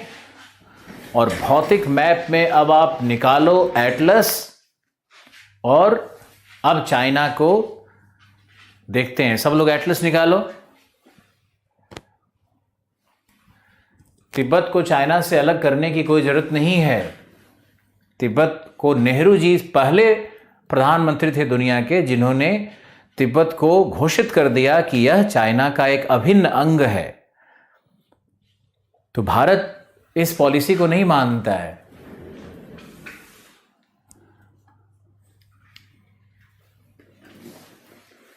कुछ लोग हमारे YouTube चैनल पे गए हैं और वहाँ पे उन्होंने देखा है कि सर का बाइक चलाना और कुकिंग करना, तो आपके कमेंट्स आ रहे हैं, लेकिन उसको हम पढ़ इसलिए नहीं रहे हैं। तो आप ये मत सोचो कि हम पढ़ नहीं रहे हैं, आपका कमेंट बिल्कुल शो कर रहा है। हमारा YouTube चैनल, इंद्रानी पूछ रही है कैसे है, तो वो कुछ नहीं, नाम टाइप करो ना, आलोक रंजन IAS दिगमनी एजुकेशन, तो अपने आप YouTube चैनल कोई ना कोई खुलेगा ही, एक ही है।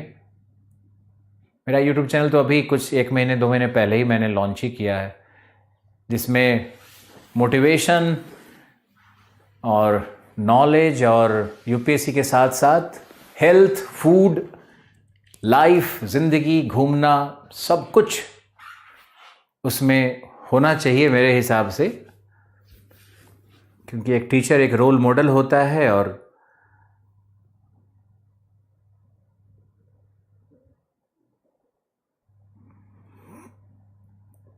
एटलस निकालो, 64 पेज नंबर।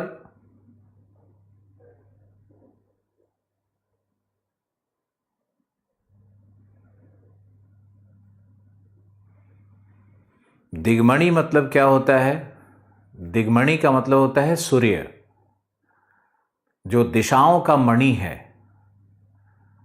हम एक ही प्रत्यक्ष गॉड को मानते हैं, और वो प्रत्यक्ष गॉड कौन है? सूर्य। सूर्य अगर ना हो, सूर्य एक तारा है।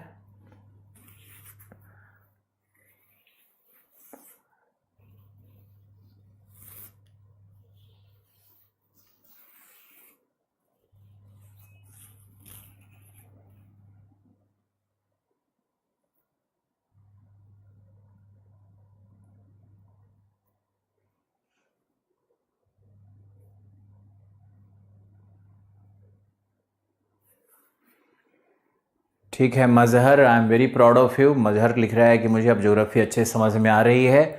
तो ये हमारा जो ज्योग्राफी का क्लास चल रहा है ना, ये समझाने वाला ही क्लास है। इस क्लास को आप ऐसा समझ सकते हो कि आपको एक फील गुड फैक्टर क्रिएट हो रहा है कि अब मैं दुनिया को जानता हूं यार, अब मैं कॉन्फिडेंट हूं भाई, अब मुझे IR पढ़ा लो, अब इंटरनेशनल रिलेशनशिप पढ़ा लो, अब मुझे कोई न्यूज़ पढ़ा लो, अब मुझे अखबार पढ़ा लो, ये सब मैं कर सकता हूं, है ना। तो ये आपको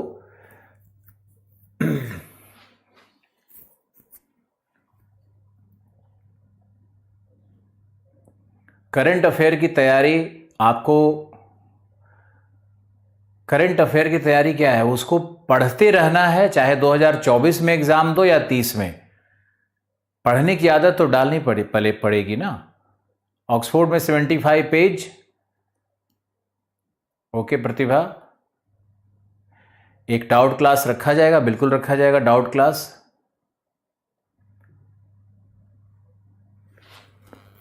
ओके, अब ऐसा करते हैं कि हम लोग चाइना के मैप में चलते हैं, और चाइना का बड़ा वाला मैप में जाना है आपको, छोटे वाले मैप में नहीं जाना। जो चाइना का एक संपूर्ण मैप है, चाइना का पॉलिटिकल और फिजिकल दोनों मैप एक ही मिलेगा, उस मैप में जाना है आपको।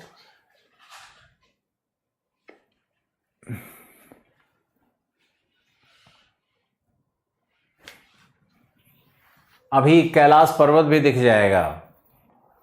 दिग्मणि का शब्द को मैंने बनाया था जब हम ग्रेजुएशन में थे, तभी मैंने इस शब्द को बनाया था। दिग्मणि डिक्शनरी का शब्द नहीं है। दिग्विजय मेरे फादर का नाम है और मणिमाला मेरी माताजी का नाम है, तो दोनों के नाम के पहले 2 शब्दों को मैंने जोड़ करके दिग्मणि बनाया था। और मेरी उस समय कल्पना थी कि मैं बड़े बड़े इंस्टीट्यूट्स का निर्माण करूंगा, और देखो सपना हमारा साकार है, और मेहनत कर रहे हैं, इसी लाइन पे आगे बढ़ेंगे। चलो चलो देखते हैं, और देखते हैं, शायद हमारे पास एक मैप और है चाइना का। इस मैप को देखते हैं। इस मैप में तो इतना कुछ नहीं है, लेकिन चलो फिर भी कुछ कुछ है इसमें, इसके आधार पे भी दिखाया जा सकता है।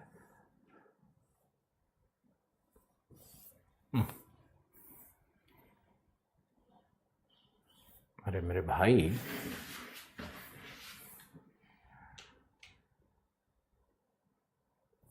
क्या हो रहा है ये?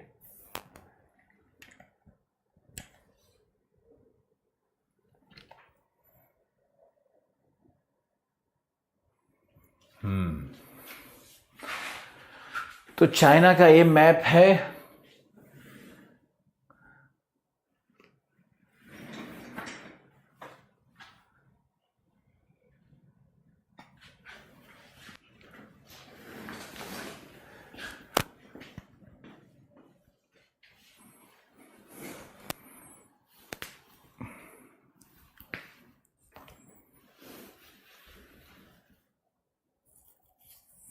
एटलस में 51 नंबर पर है।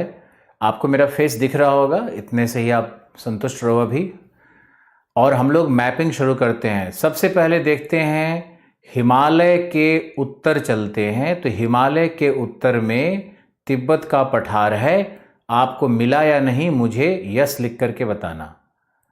बहुत शांति से, जितने भी नए लोग हैं, हमने चाइना के पॉलिटिकल इकोनॉमिक मैप को समझाया। अब आपको चाइना का भौतिक मैप करवाने जा रहे हैं।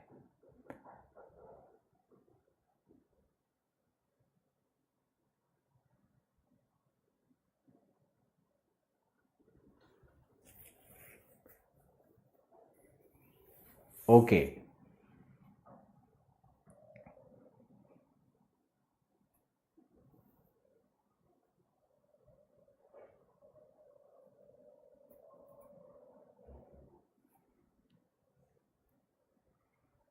चलो ठीक है, तिब्बत मिला।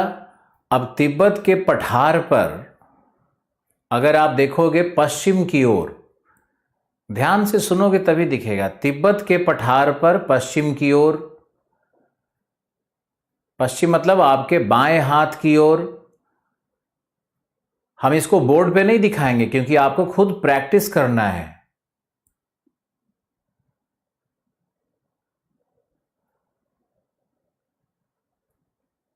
ओके, तिब्बत के पठार के पश्चिम की ओर आपको मिलेगा मानसरोवर झील, राका झील, कैलाश पर्वत, काराकोरम मत जाओ, काराकोरम तो भारत में घुस गए।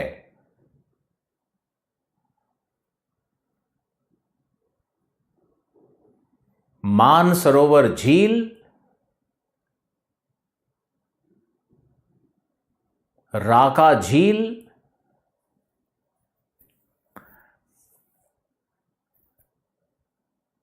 अगर राका नहीं दिख रही है झील यहां पे, परेशान नहीं होना है क्योंकि बाद में फिर दिखा देंगे, लेकिन मानसरोवर झील दिखना चाहिए। और मानसरोवर के उत्तर में कैलाश पर्वत है। कालिदास ने लिखा है आ कैलाशात, भारत का जो वर्णन किया है, तो भारत में कैलाश पर्वत भारत का अंग था, मानसरोवर भारत का अंग है। लेकिन अब राजनीतिक विभाजन क्रम में, उपनिवेशवाद के क्रम में ये सब चीजें अलग अलग कट छट गई हैं। ओके, तिब्बत के उत्तरी भाग में एक पर्वत है, उसको कहते हैं कुनलून शान।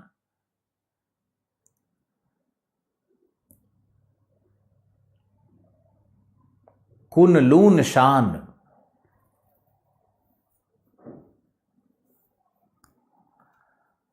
कुनलून शान और हिमालय के बीच में जो पठार है वही तिब्बत है।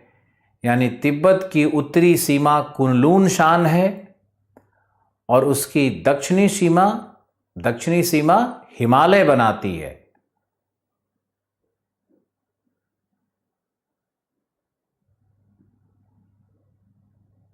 वेरी गुड, कुनलून शान मिलेगा। अब कुनलून शान को पकड़ करके चाइना के अंदर जाओ, पूर्व की ओर। कुनलून शान को पकड़ लो और उसी को लेकर के अंदर जाओ तो मिलेगा ग्रेट किंगहन माउंटेन। कुनलून शान का ही विस्तार है वो, चाइना के अंदर तक ये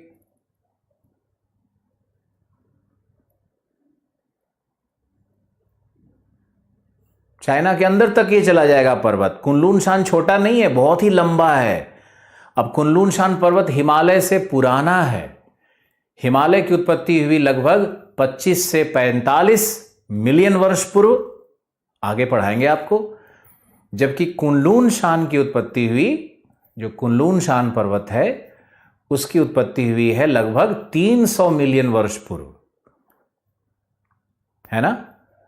तो अगर आप देखना चाहो तो काराकोरम, भारत में जो काराकोरम लद्दाख रेंज है, कैलाश रेंज है, और जो कुनलून शान है, और कुनलून शान के आगे का भाग, पूर्वी भाग जो किंगहन माउंटेन्स है या किनलीन माउंटेन होगा, किनलीन, उसको सिनलीन भी कहते हैं, लेकिन किनलीन आप याद रखो, किनलीन माउंटेन।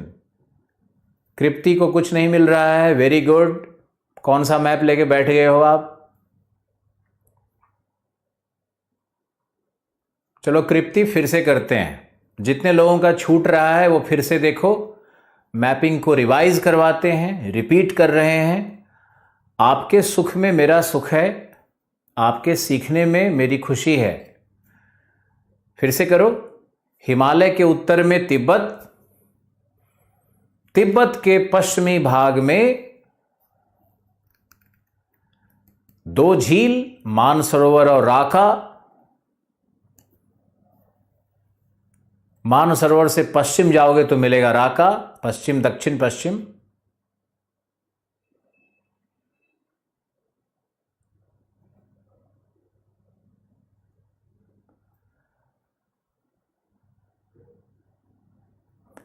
उसके बाद तिब्बत के उत्तर में मिलेगा कुनलून शान, और कुनलून शान का पूर्वी भाग देखोगे तो मिलेगा किनलीन, किनलीन पर्वत।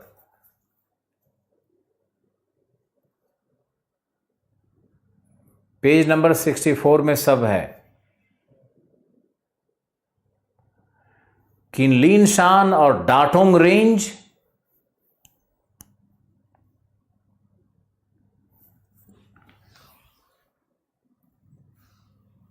ग्रेट किंगडम नहीं मिलेगा, ग्रेट किंगडम और उत्तर मिलेगा, मंगोलिया वाले ऊपर मिलेगा, ग्रेट किंगडम वहां नहीं है।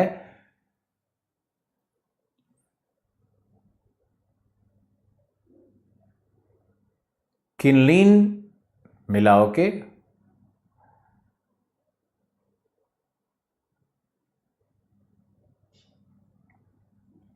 Okay, very good. अब क्या करते हैं कि हम लोग तिएन शान से ऊपर चलते हैं, सॉरी कुनलून शान से ऊपर चलते हैं तो एक और माउंटेन मिलेगा तिएन शान, तिएन शान। बहुत ध्यान से एटलस में देखते रहो, तिएन शान मिलेगा।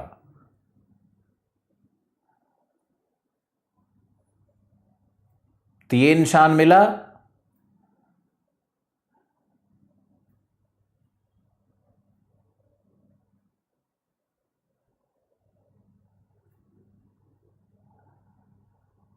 तिएन शान मिला।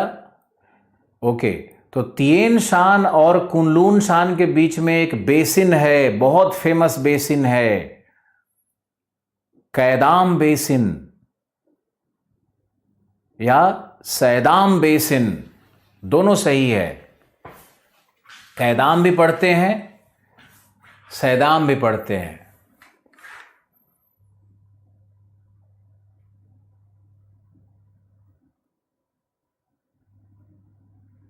अब यहां देखो, जैसे इस एटलस यहां पर ये था हमारा हिमालय, ये हमारा हिमालय का भाग है। तो ये जो भाग है ये क्या है, यही है हमारा तिब्बत। तिब्बत के ऊपर का जो ये भाग है, ये जो भाग है यही है हमारा कुनलून शान, और इसी कुनलून शान का एक्सटेंशन इधर मिलते रहेगा, इधर मिलते रहेगा, इधर नीचे भी थोड़ा मिलेगा।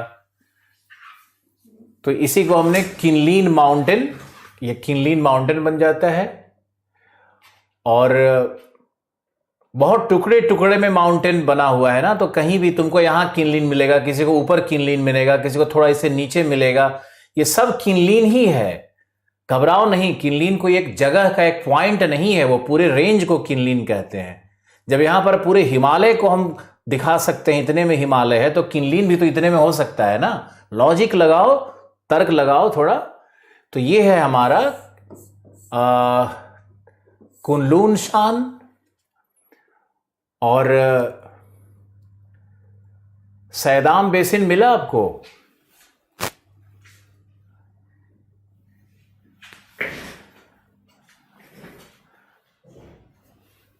सैदाम बेसिन और तरीम बेसिन दो मिलेगा।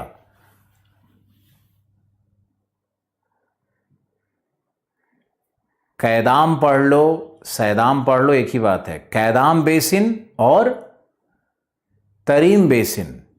तरीम बेसिन पश्चिम की ओर,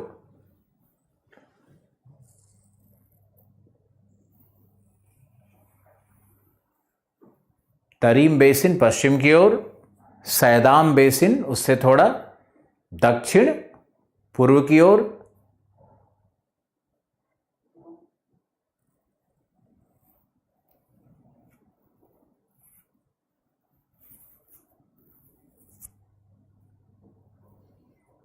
अच्छा, सिर्फ तरीम दिया हुआ है, सैदाम नहीं दिया है, कोई बात नहीं है।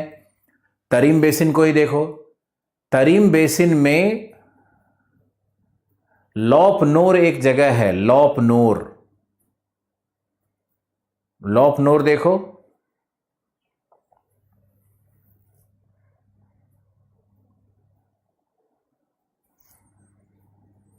तरीम बेसिन में लौपनोर एक जगह है।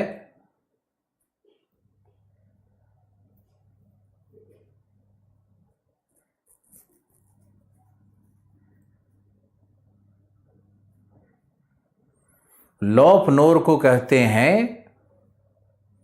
Pokhran of China.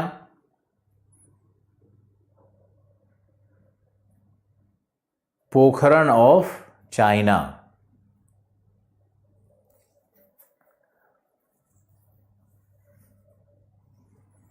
लौपनोर में चाइना अपना परमाणु विस्फोट, परमाणु टेस्टिंग करता है।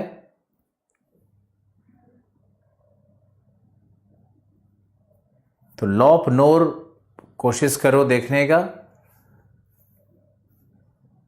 ब्लैक स्वान एटलस ज़्यादा अच्छा है इन चीज़ों में।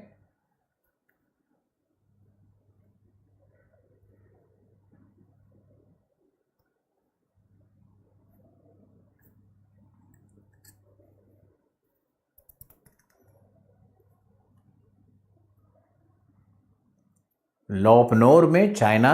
Okay, very good. अब आपको देखना है,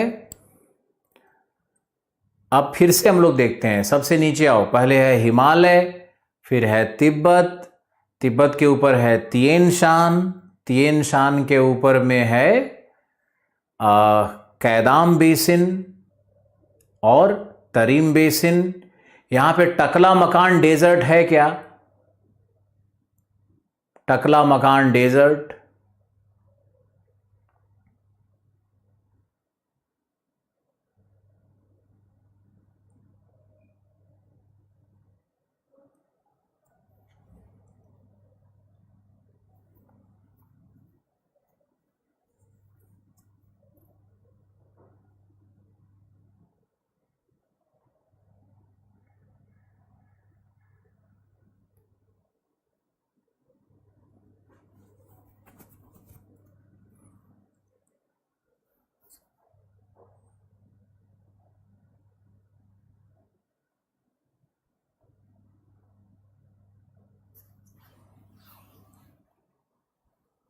ठीक है, टकला मकान डेजर्ट मिल गया। टकला का मतलब ही डेजर्ट होता है, तो आप टकला से भी याद रख सकते हो।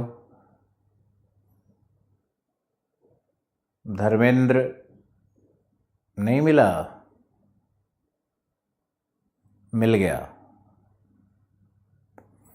तो टकला मकान डेजर्ट है तरीम बेसिन में। उसके बाद ऊपर जाओगे तो मिलेगा जुंगारियन बेसिन, उससे उत्तर जाओ। जुंगारियन बेसिन बेसिन है।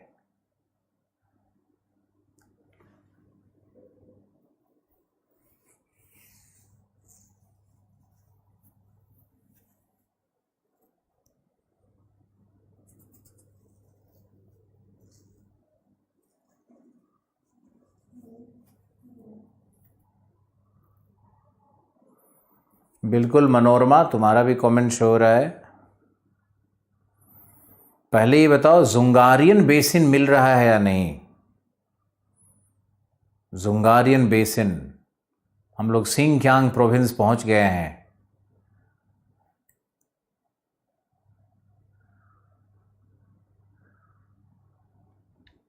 मिल गया। लौपनोर नहीं मिला?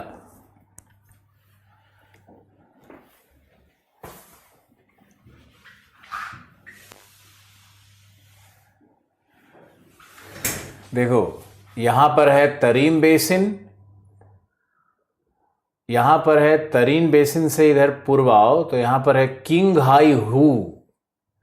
किंग हाई हू एक झील है चाइना का। यहां पे आप देख लो, ये सबसे बड़ा झील है चाइना का, किंग हाई हू। किंग हाई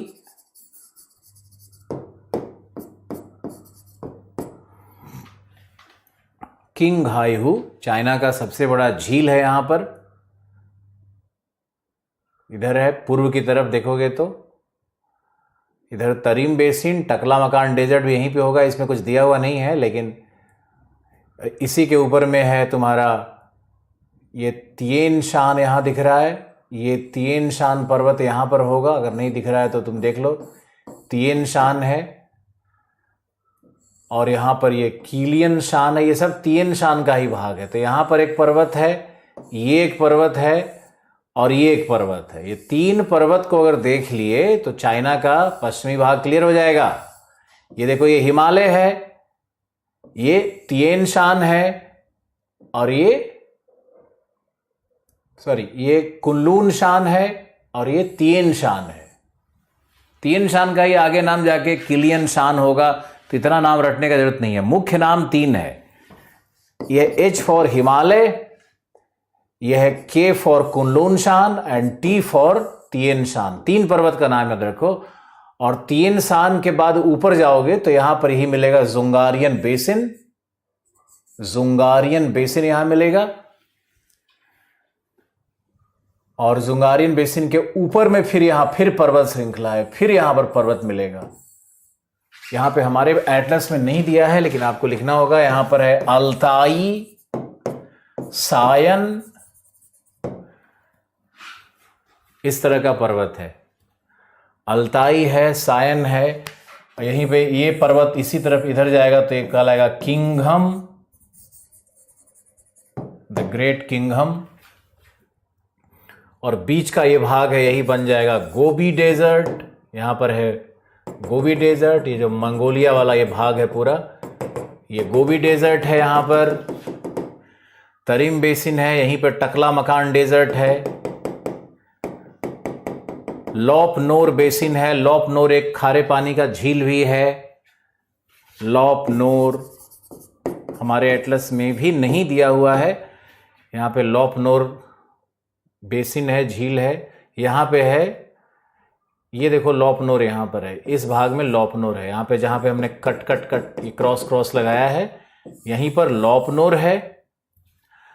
और किंगहाई झील यहाँ पर है, जो कि सबसे बड़ा झील है। किंगहाई लॉप नोर झील, तरीम बेसिन, टकलामकान डेजर्ट, उसके ऊपर में ये नानशान, और उसके ऊपर में ये जुंगारियन बेसिन। जुंगारियन बेसिन में ही कैपिटल है यहाँ का, इस कैपिटल का नाम है उरुमकी।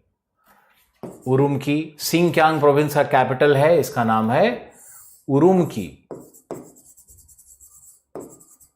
उरुमकी, या इसको उरुमची भी पढ़ते हैं, उरुमकी भी सही है, उरुमकी भी सही है।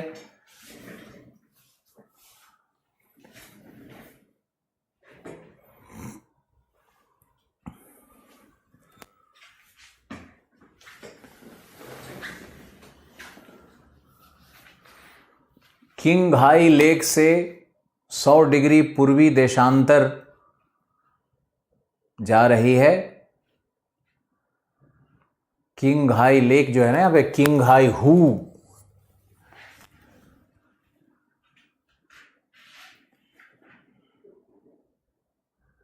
जुंगारियन ट्राइब यहीं पे रहता है। प्रार्थना जी आपका शो हो रहा है। प्रार्थना पांडे, कितनी बार नाम लें आपका?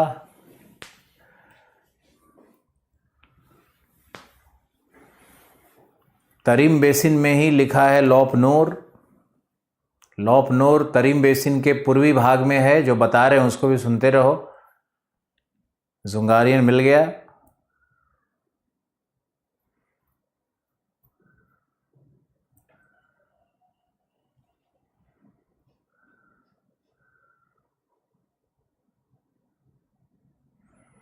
अल्ताई शान मंगोलिया में भी है। अल्ताई शान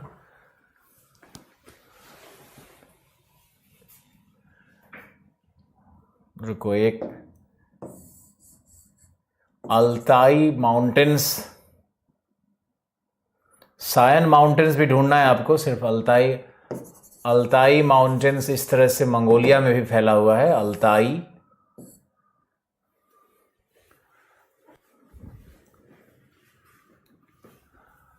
अल्ताई माउंटेन से इधर सायन होगा, इसके इधर होगा, तो ये सायन अल्ताई माउंटेन्स का पूरा सीरीज है। देखो यहीं पे लिखा है, जहां हम लिखा है यहीं पे अल्ताई लिखा हुआ है, अल्ताई माउंटेन यहां पर है।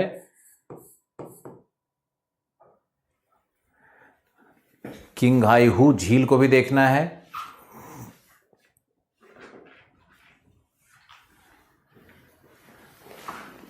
बिल्कुल मयंक। अब ऐसा करते हैं कि चाइना का पश्चिमी भाग हम लोगों ने देख लिया, अब चाइना के पूर्वी भाग में चलते हैं। आप ये बताओ कि 100 डिग्री ईस्ट की रेखा, जो 100 डिग्री ईस्ट रेखा है, पूर्वी देशांतर है, क्या वह चाइना को लगभग 2 भागों में बांटती है? तिब्बत की एवरेज हाइट क्या है? तिब्बत की एवरेज हाइट 4000 मीटर के आसपास में है, कहीं 3800 रहता है, कहीं 4000 लिखा रहता है। क्यों पूछ रहे हो दीपक आर्या? हाइट से क्या काम है तुम्हारा?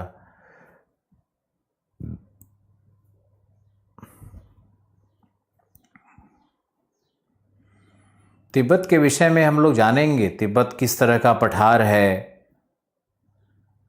तिब्बत की उत्पत्ति कैसे हुई।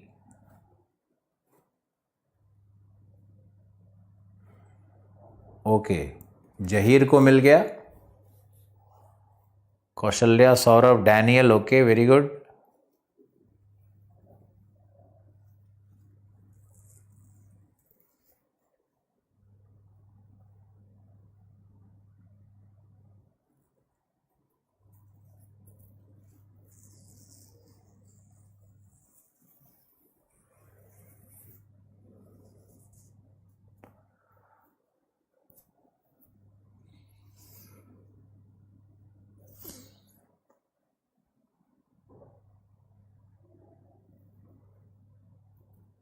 हंड्रेड डिग्री ईस्ट लॉन्गिट्यूड मिला, लगभग इक्वल डिवाइड करता है ना चाइना को, पूर्वी चाइना पश्चिमी चाइना में, याद रखना। 100 डिग्री ईस्ट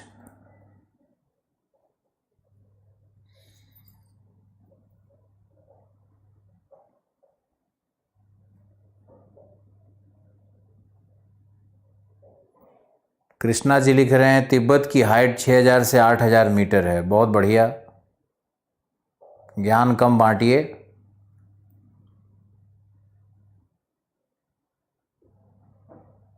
हिमालय की एवरेज हाइट तो 6000 है ही नहीं, और आप तिब्बत का हाइट 8000 बता रहे हैं। इस तरह के मूर्ख लोग क्या कर रहे हो तुम लोग? ये सब क्यों डिबेट कर रहे हो यहाँ पे? इतना समझाया कि हाइट और ये सबसे कोई मतलब नहीं है।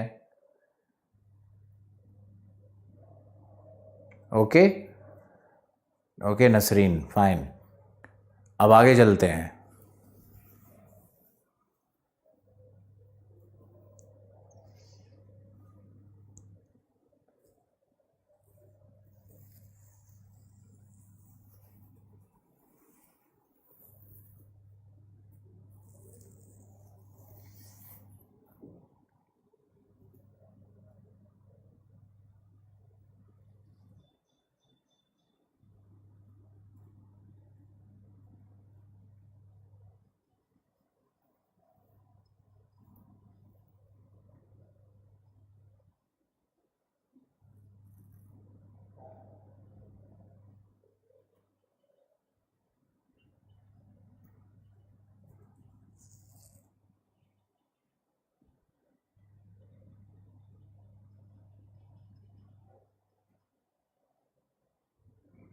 ओके, तो भाग में बांटती है। अब आगे चलते हैं, पूर्वी भाग में चलते हैं।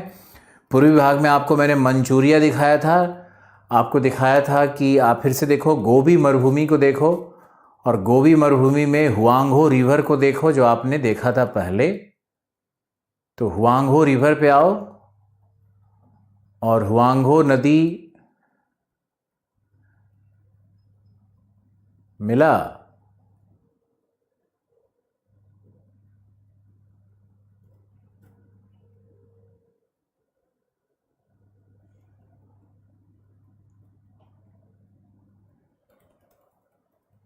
चलो पश्चिमी भाग जो समझ गया उसके लिए पूर्वी भाग आसान है। पूर्वी भाग में सबसे ऊपर में मंचूरिया था, ग्रेट किंगन माउंटेन था, वहाँ पर हमने आपको मकडेन ट्रायंगल दिखाया था। उसके बाद नीचे अगर आओगे तो वहाँ पर वो मंगोलिया का डेजर्ट, गोबी डेजर्ट, और गोबी डेजर्ट में आप देखोगे तो जो वांगहो नदी है इसको कहते थे चाइना का शोक, इसको चाइना का शोक कहते थे। और चाइना का शोक कहते थे क्योंकि बाढ़ लाती थी, लेकिन अब इसको चाइना का वरदान कहते हैं। याद रखना, चाइना ने इसको चाइना का वरदान कहते हैं। उस पर इतने सारे डैम्स बनाए चाइना ने, इतने सारे नहर बना दिए, जल विद्युत का सब बना दिया कि ये चाइना के लिए वरदान सिद्ध हो गया है। चाइना अद्भुत प्रगति कर रहा है।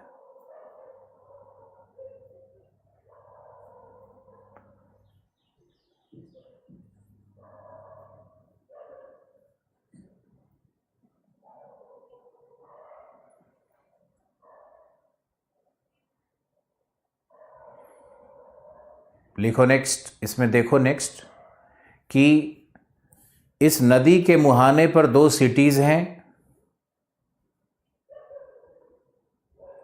2 सिटीज हैं। कौन सा मिला था आपको?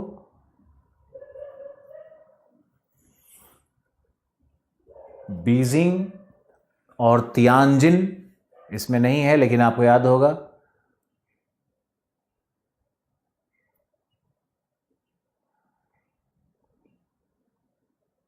बीजिंग और तियानजिन मैंने बता दिया, दोनों ट्विन सिटीज है। अब क्या करना है कि आपको देखना है the great wall of China. Gobi desert के नीचे आओगे तो ग्रेट वॉल ऑफ चाइना दिखता है क्या?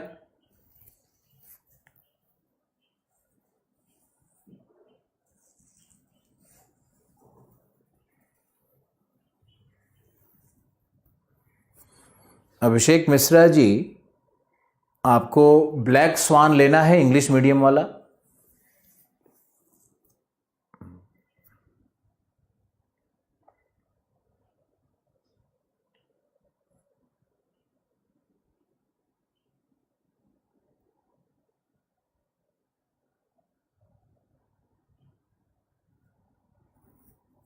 Okay, very good.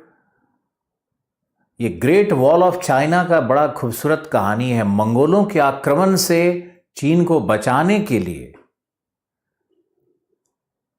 ये ऐसा किया गया। एक छोटी सी कहानी सुनाते हैं, आप लोग सब ध्यान से सुनो।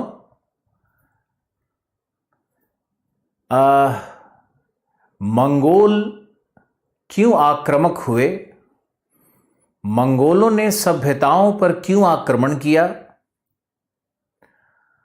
मंगोल इतने हिंसक क्यों हुए? इसका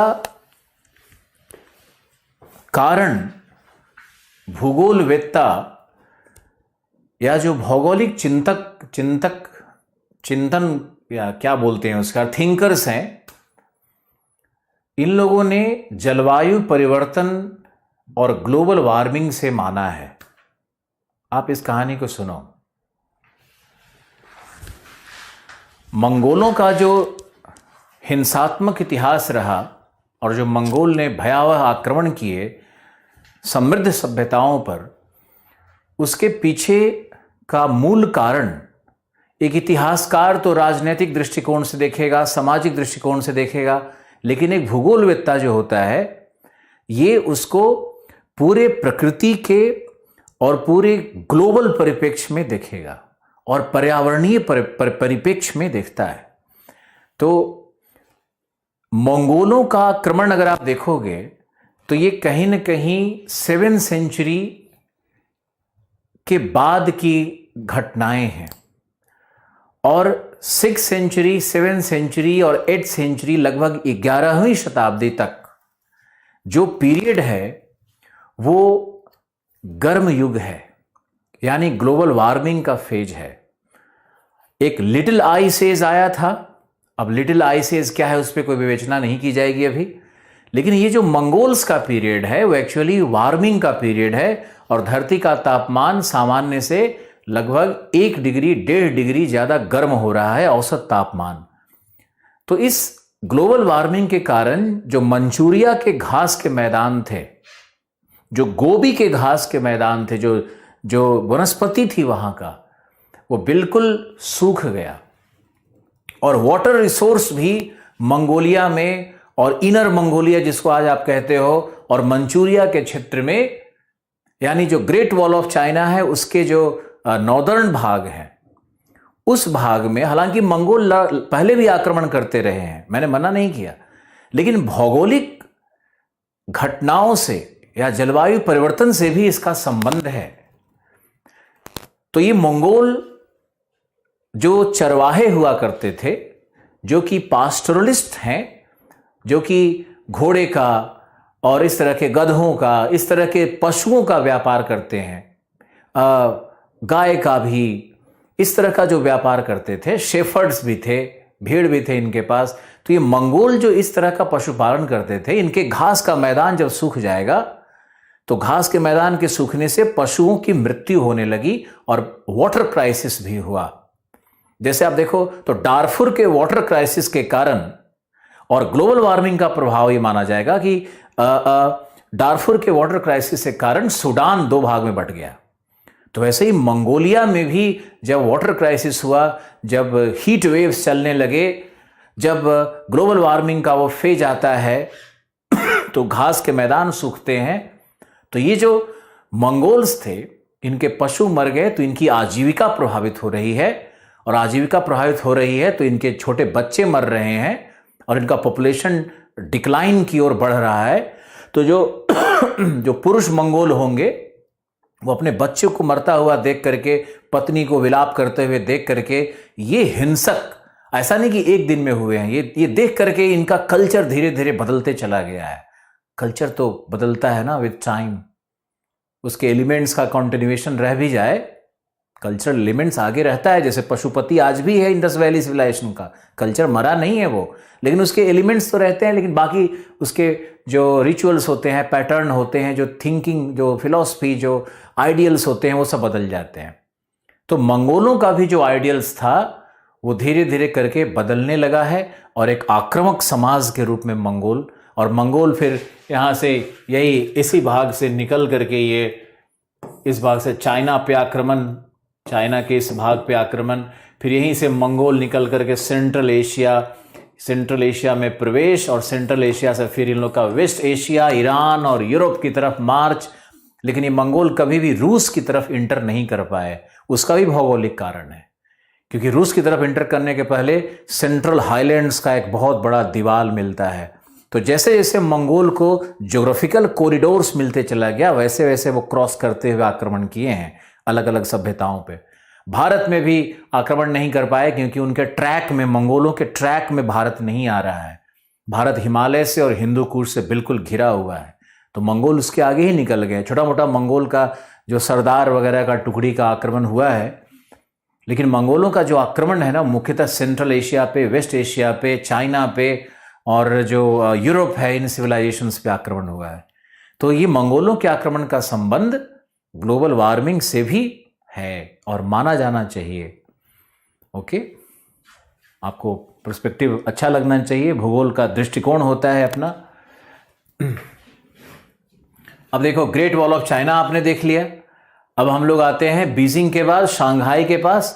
तो शंघाई के पास यहाँ देखोगे तो एक ये जो नदी है यहाँ पर, ये जो दूसरी नदी मैंने आपको बताई थी, पहला तो ये हुआंगहो था, ये दूसरी नदी हमारी है यांगजी क्यांग, या इसी का नाम जिंग जियांग भी है। तो आप देखो कि जिंग जियांग मिलता है क्या, या यांगजी क्यांग मिलता है क्या?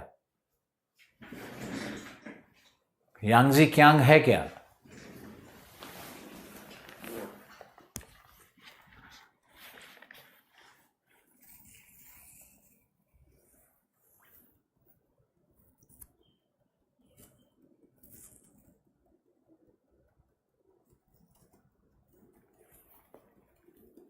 संसाधनों के लॉस के कारण मंगोल क्रूर हो गए, इसलिए आक्रमण किया।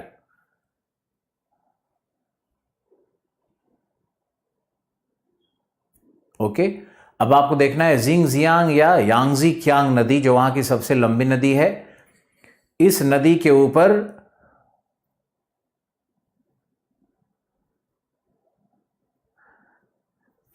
ऊपर में जो दुनिया का सबसे बड़ा डैम है, थ्री गॉर्जेस डैम बनाया गया है। इस नदी के मध्य भाग में देखो आप,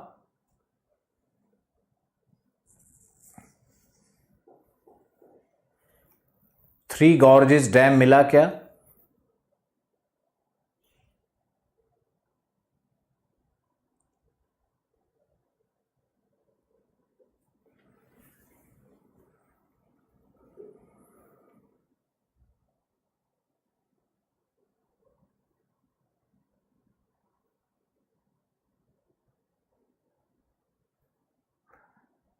थ्री गॉर्जेस डैम मिला या नहीं, मुझे जल्दी बताओ।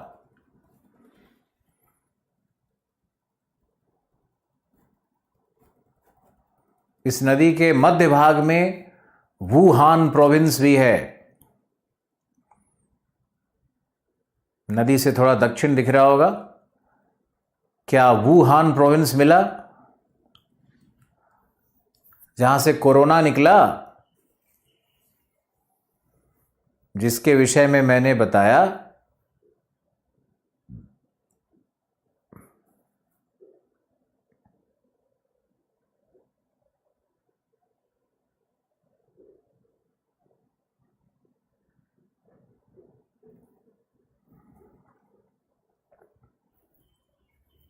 थ्री गॉर्जेस डैम मिलना चाहिए, वैसे तो ब्लैक स्वान में होगा। अगर आप नहीं लिए हो ब्लैक स्वान, गलती कर रहे हो। वुहान प्रोविंस मिला, वुहान मिल गया, वेरी गुड। तो वुहान को तो सबको अंडरलाइन करते ही रहना है, वुहान को भी करो। वुहान में कौन कौन से 3 सिटीज हैं?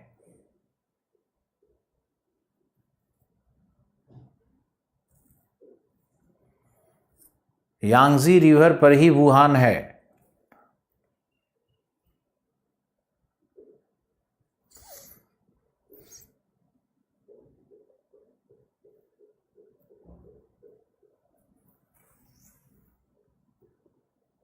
डैम नहीं मिला, कोई बात नहीं है।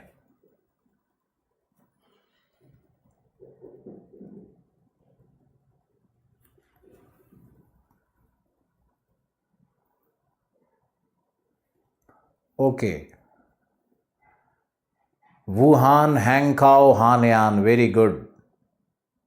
3 सिटीज हैं वहां पे, तीनों को मिला के वुहान एग्लोमेरेशन कहते हैं। ओके, नहीं मिला थ्री गॉर्जेस डैम, कोई बात नहीं है।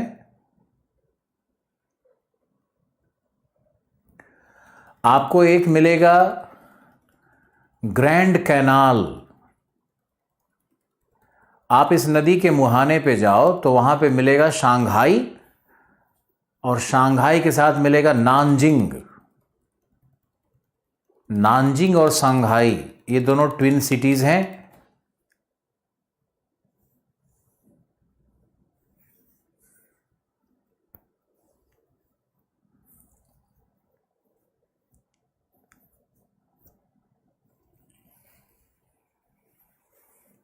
नानजिंग और शंघाई ट्विन सिटीज हैं।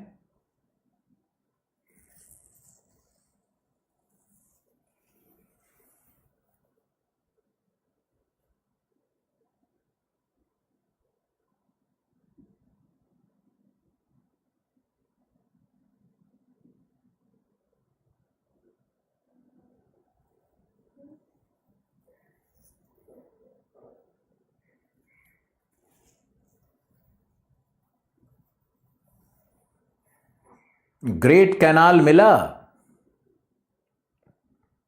ट्विन सिटी होता है 2 नगर जब आसपास में, जुड़वा नगर, हैदराबाद सिकंदराबाद एक जुड़वा नगर है। ग्रेट कैनाल मिला।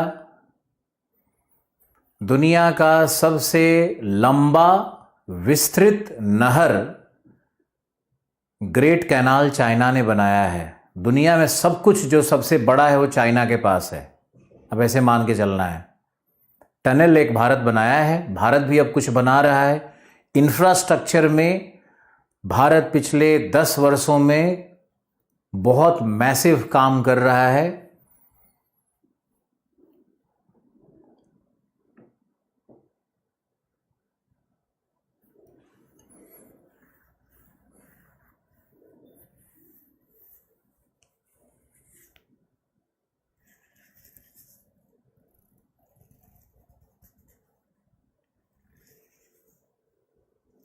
ग्रेट कैनाल तो मिलना चाहिए था।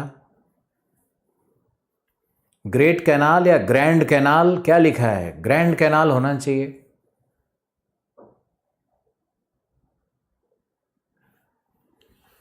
अब जो यांगजी नदी मिल गई तो यांगजी नदी के पूर्वी भाग में जाओ। शंघाई तो पहले दिखाया ही था, तो उसमें क्या ईस्ट और वेस्ट बताना है?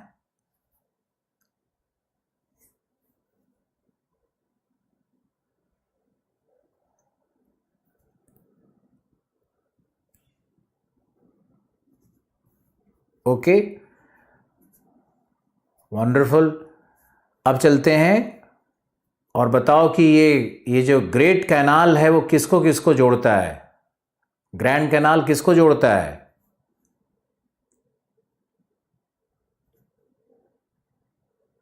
ग्रैंड कैनाल किस किस 2 सिटी को जोड़ता है? पहला है बीजिंग, दूसरा है नानजिंग।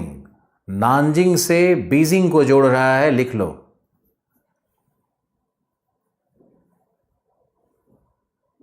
ग्रैंड कैनाल नानजिंग से बीजिंग को जोड़ रहा है। दुनिया का सबसे लंबा नौगम्यता से युक्त नहर है।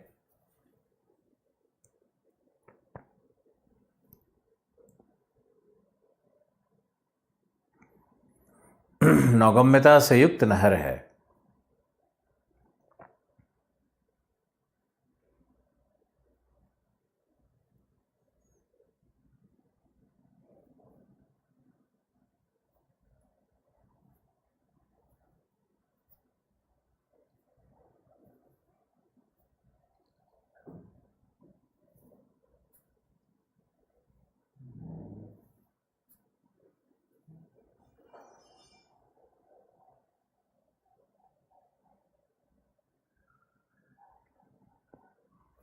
ओके, फिर आगे चलते हैं और यांगजी कियांग नदी के बाद आप नीचे आओ।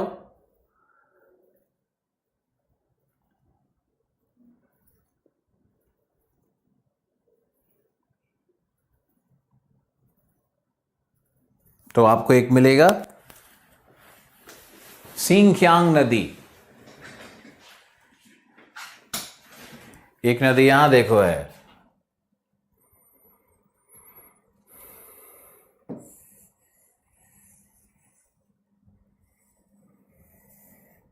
यहां देखो एक नदी है। ये 2 नदी को देखो, सबसे दक्षिण में, चाइना के दक्षिणतम भाग में जाकर के वहां नदी को देखना है।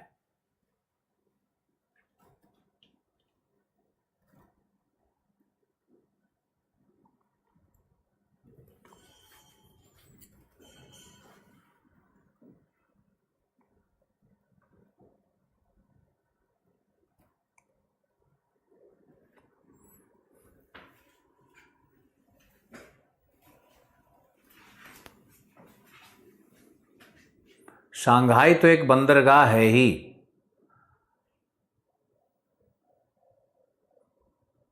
शंघाई और देखो यहाँ पे ये जो शंघाई है ना, शंघाई और जो नानजिंग है, ये दोनों ट्विन सिटी है। तो कैनाल यहाँ से यहाँ है, ये बीजिंग से निकल करके नानजिंग आता है, फिर नदी में मिल जाता है।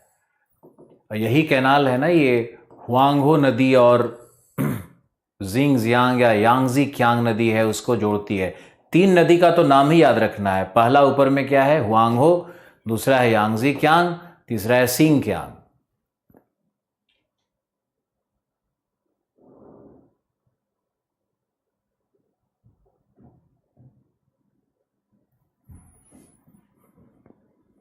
Thank you Deepak Arya.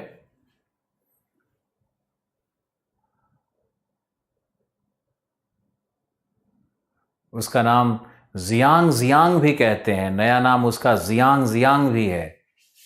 Jiang Jiang मिलता है क्या? पुराना नाम सिंकियांग। सिंकियांग बेसिन चावल के लिए बहुत इंपॉर्टेंट है, ये उसका नाम है जियांग जियांग भी नाम है, XIANG।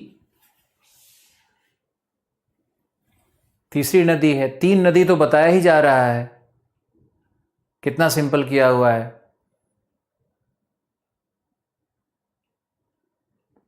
कुछ लोगों को ग्रैंड नहर अब मिल रही है, कोई बात नहीं है, कभी तो मिला।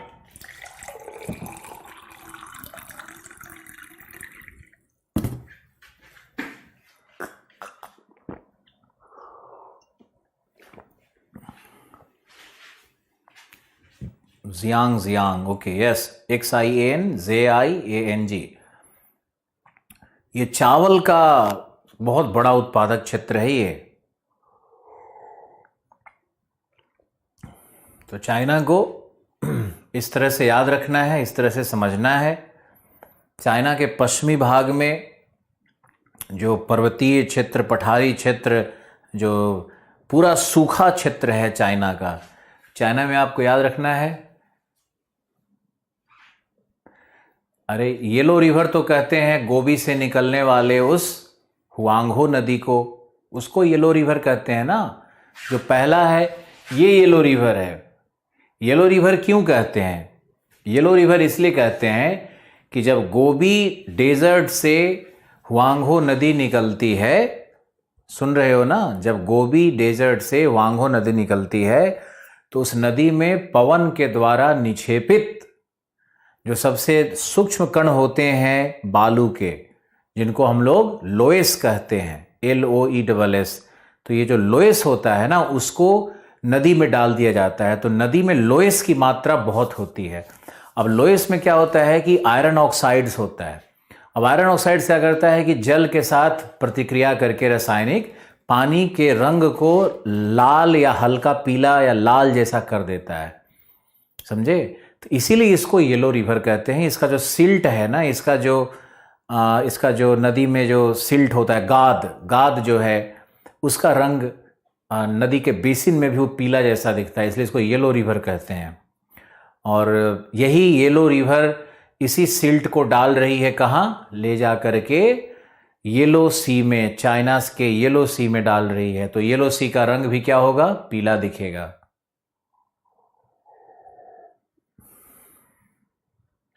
अब चाइना के विषय में इतना अगर नॉलेज आपको हो चुका है, हान चाइना क्या है, नॉन हान चाइना क्या है, मैंड्रिन वहाँ की भाषा है, किस क्षेत्र में कौन सा फसल है, सबसे दक्षिण में क्या है, दक्षिण में क्या है, जल्दी बताओ? चावल।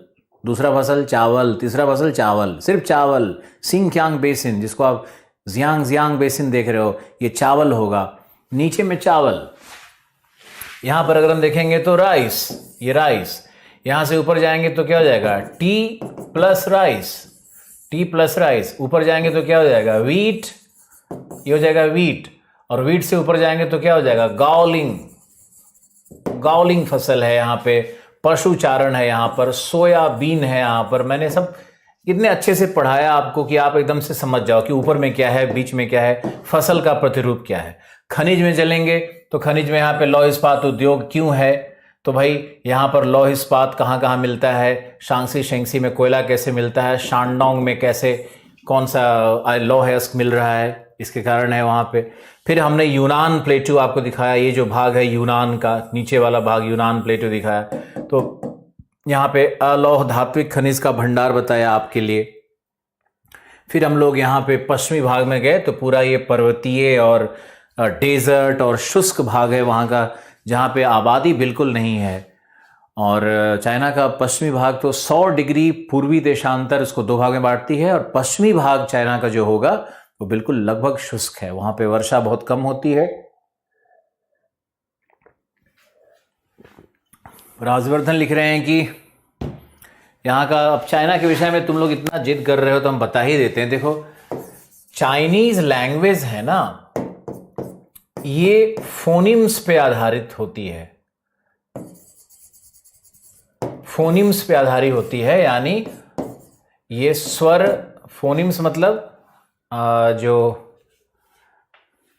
जैसे हम लोग जो उसको नेजल नाक से बोलते हैं, अन, अंग, सुंग, सिंग, संग, फंग, किंग, कुंग, कंग, ये जो हम लोग उच्चारण करते हैं, ये ध्वनि इसको कहते हैं।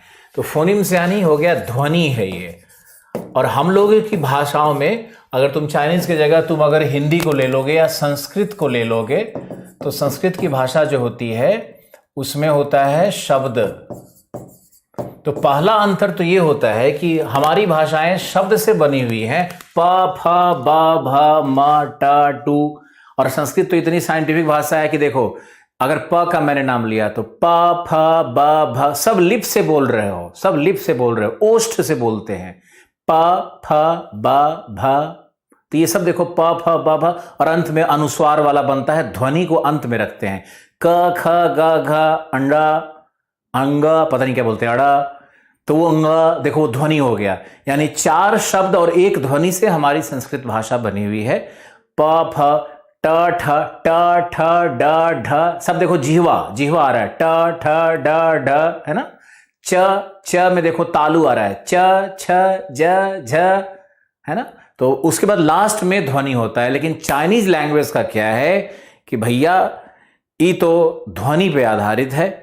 अब ध्वनि है तो हर शब्द में ही सुंग, जुंग, किंग, टुंग, पुंग, पांग, यही सब रहता है भाषा में। एक तो जोक भी है ना कि बच्चे का नाम कैसे रखा जाता है भाई, तो बर्तन को ऊपर उछाल दो, और चाइना में बर्तन को ऊपर उछाल दो और नीचे गिरने के बाद जो आवाज आता है, चिंग, झिंग, पिंग, ऐसा कुछ नाम रख देते हैं। तो स्वर और शब्द का अंतर है, इसलिए चाइनीज भाषा थोड़ी सी कठिन होती है। मैंने सीखने की कोशिश की थी, लेकिन फिर मैंने छोड़ दिया। अब देखो, ये दूसरा देखो, चाइनीज भाषा में 2 है, 2 इसके रूप हैं। एक है वेडेगाइल सिस्टम, लिख सकते हो, एक है वेडेगाइल सिस्टम और एक है पिनयिन सिस्टम। 2 तरह की भाषाएं हैं। एक ही भाषा चाइनीज है, लेकिन उसको 2 सिस्टम में बांटा हुआ है। अब क्या होता है कि इसीलिए आप जैसे मान लो कि हमने यहां पे लिखा सिंगक्यांग, सिंगक्यांग, सिंगक्यांग भाषा हो गया ये। सिंगक्यांग मान लो एक शब्द है, तो ये वेडेगाइल में है। अब इसी को कर देगा जिंगजियांग, यही हो जाएगा जिंगजियांग। पिनयिन में ही हो जाएगा जिंगजियांग। तो कुछ चाइना का जो क्षेत्र है वो वेडेगाइल सिस्टम को और कुछ पिनयिन को करता है। जो नीचे का दक्षिणी भाग है चाइना का, वो पिनयिन सिस्टम को फॉलो करता है, और जो उत्तरी भाग है चाइना का और उत्तर पूर्वी भाग है, वहां पर वेडेगाइल सिस्टम है। यानी वहां भी मैंड्रिन भाषा को 2 सिस्टम में बांटा गया है।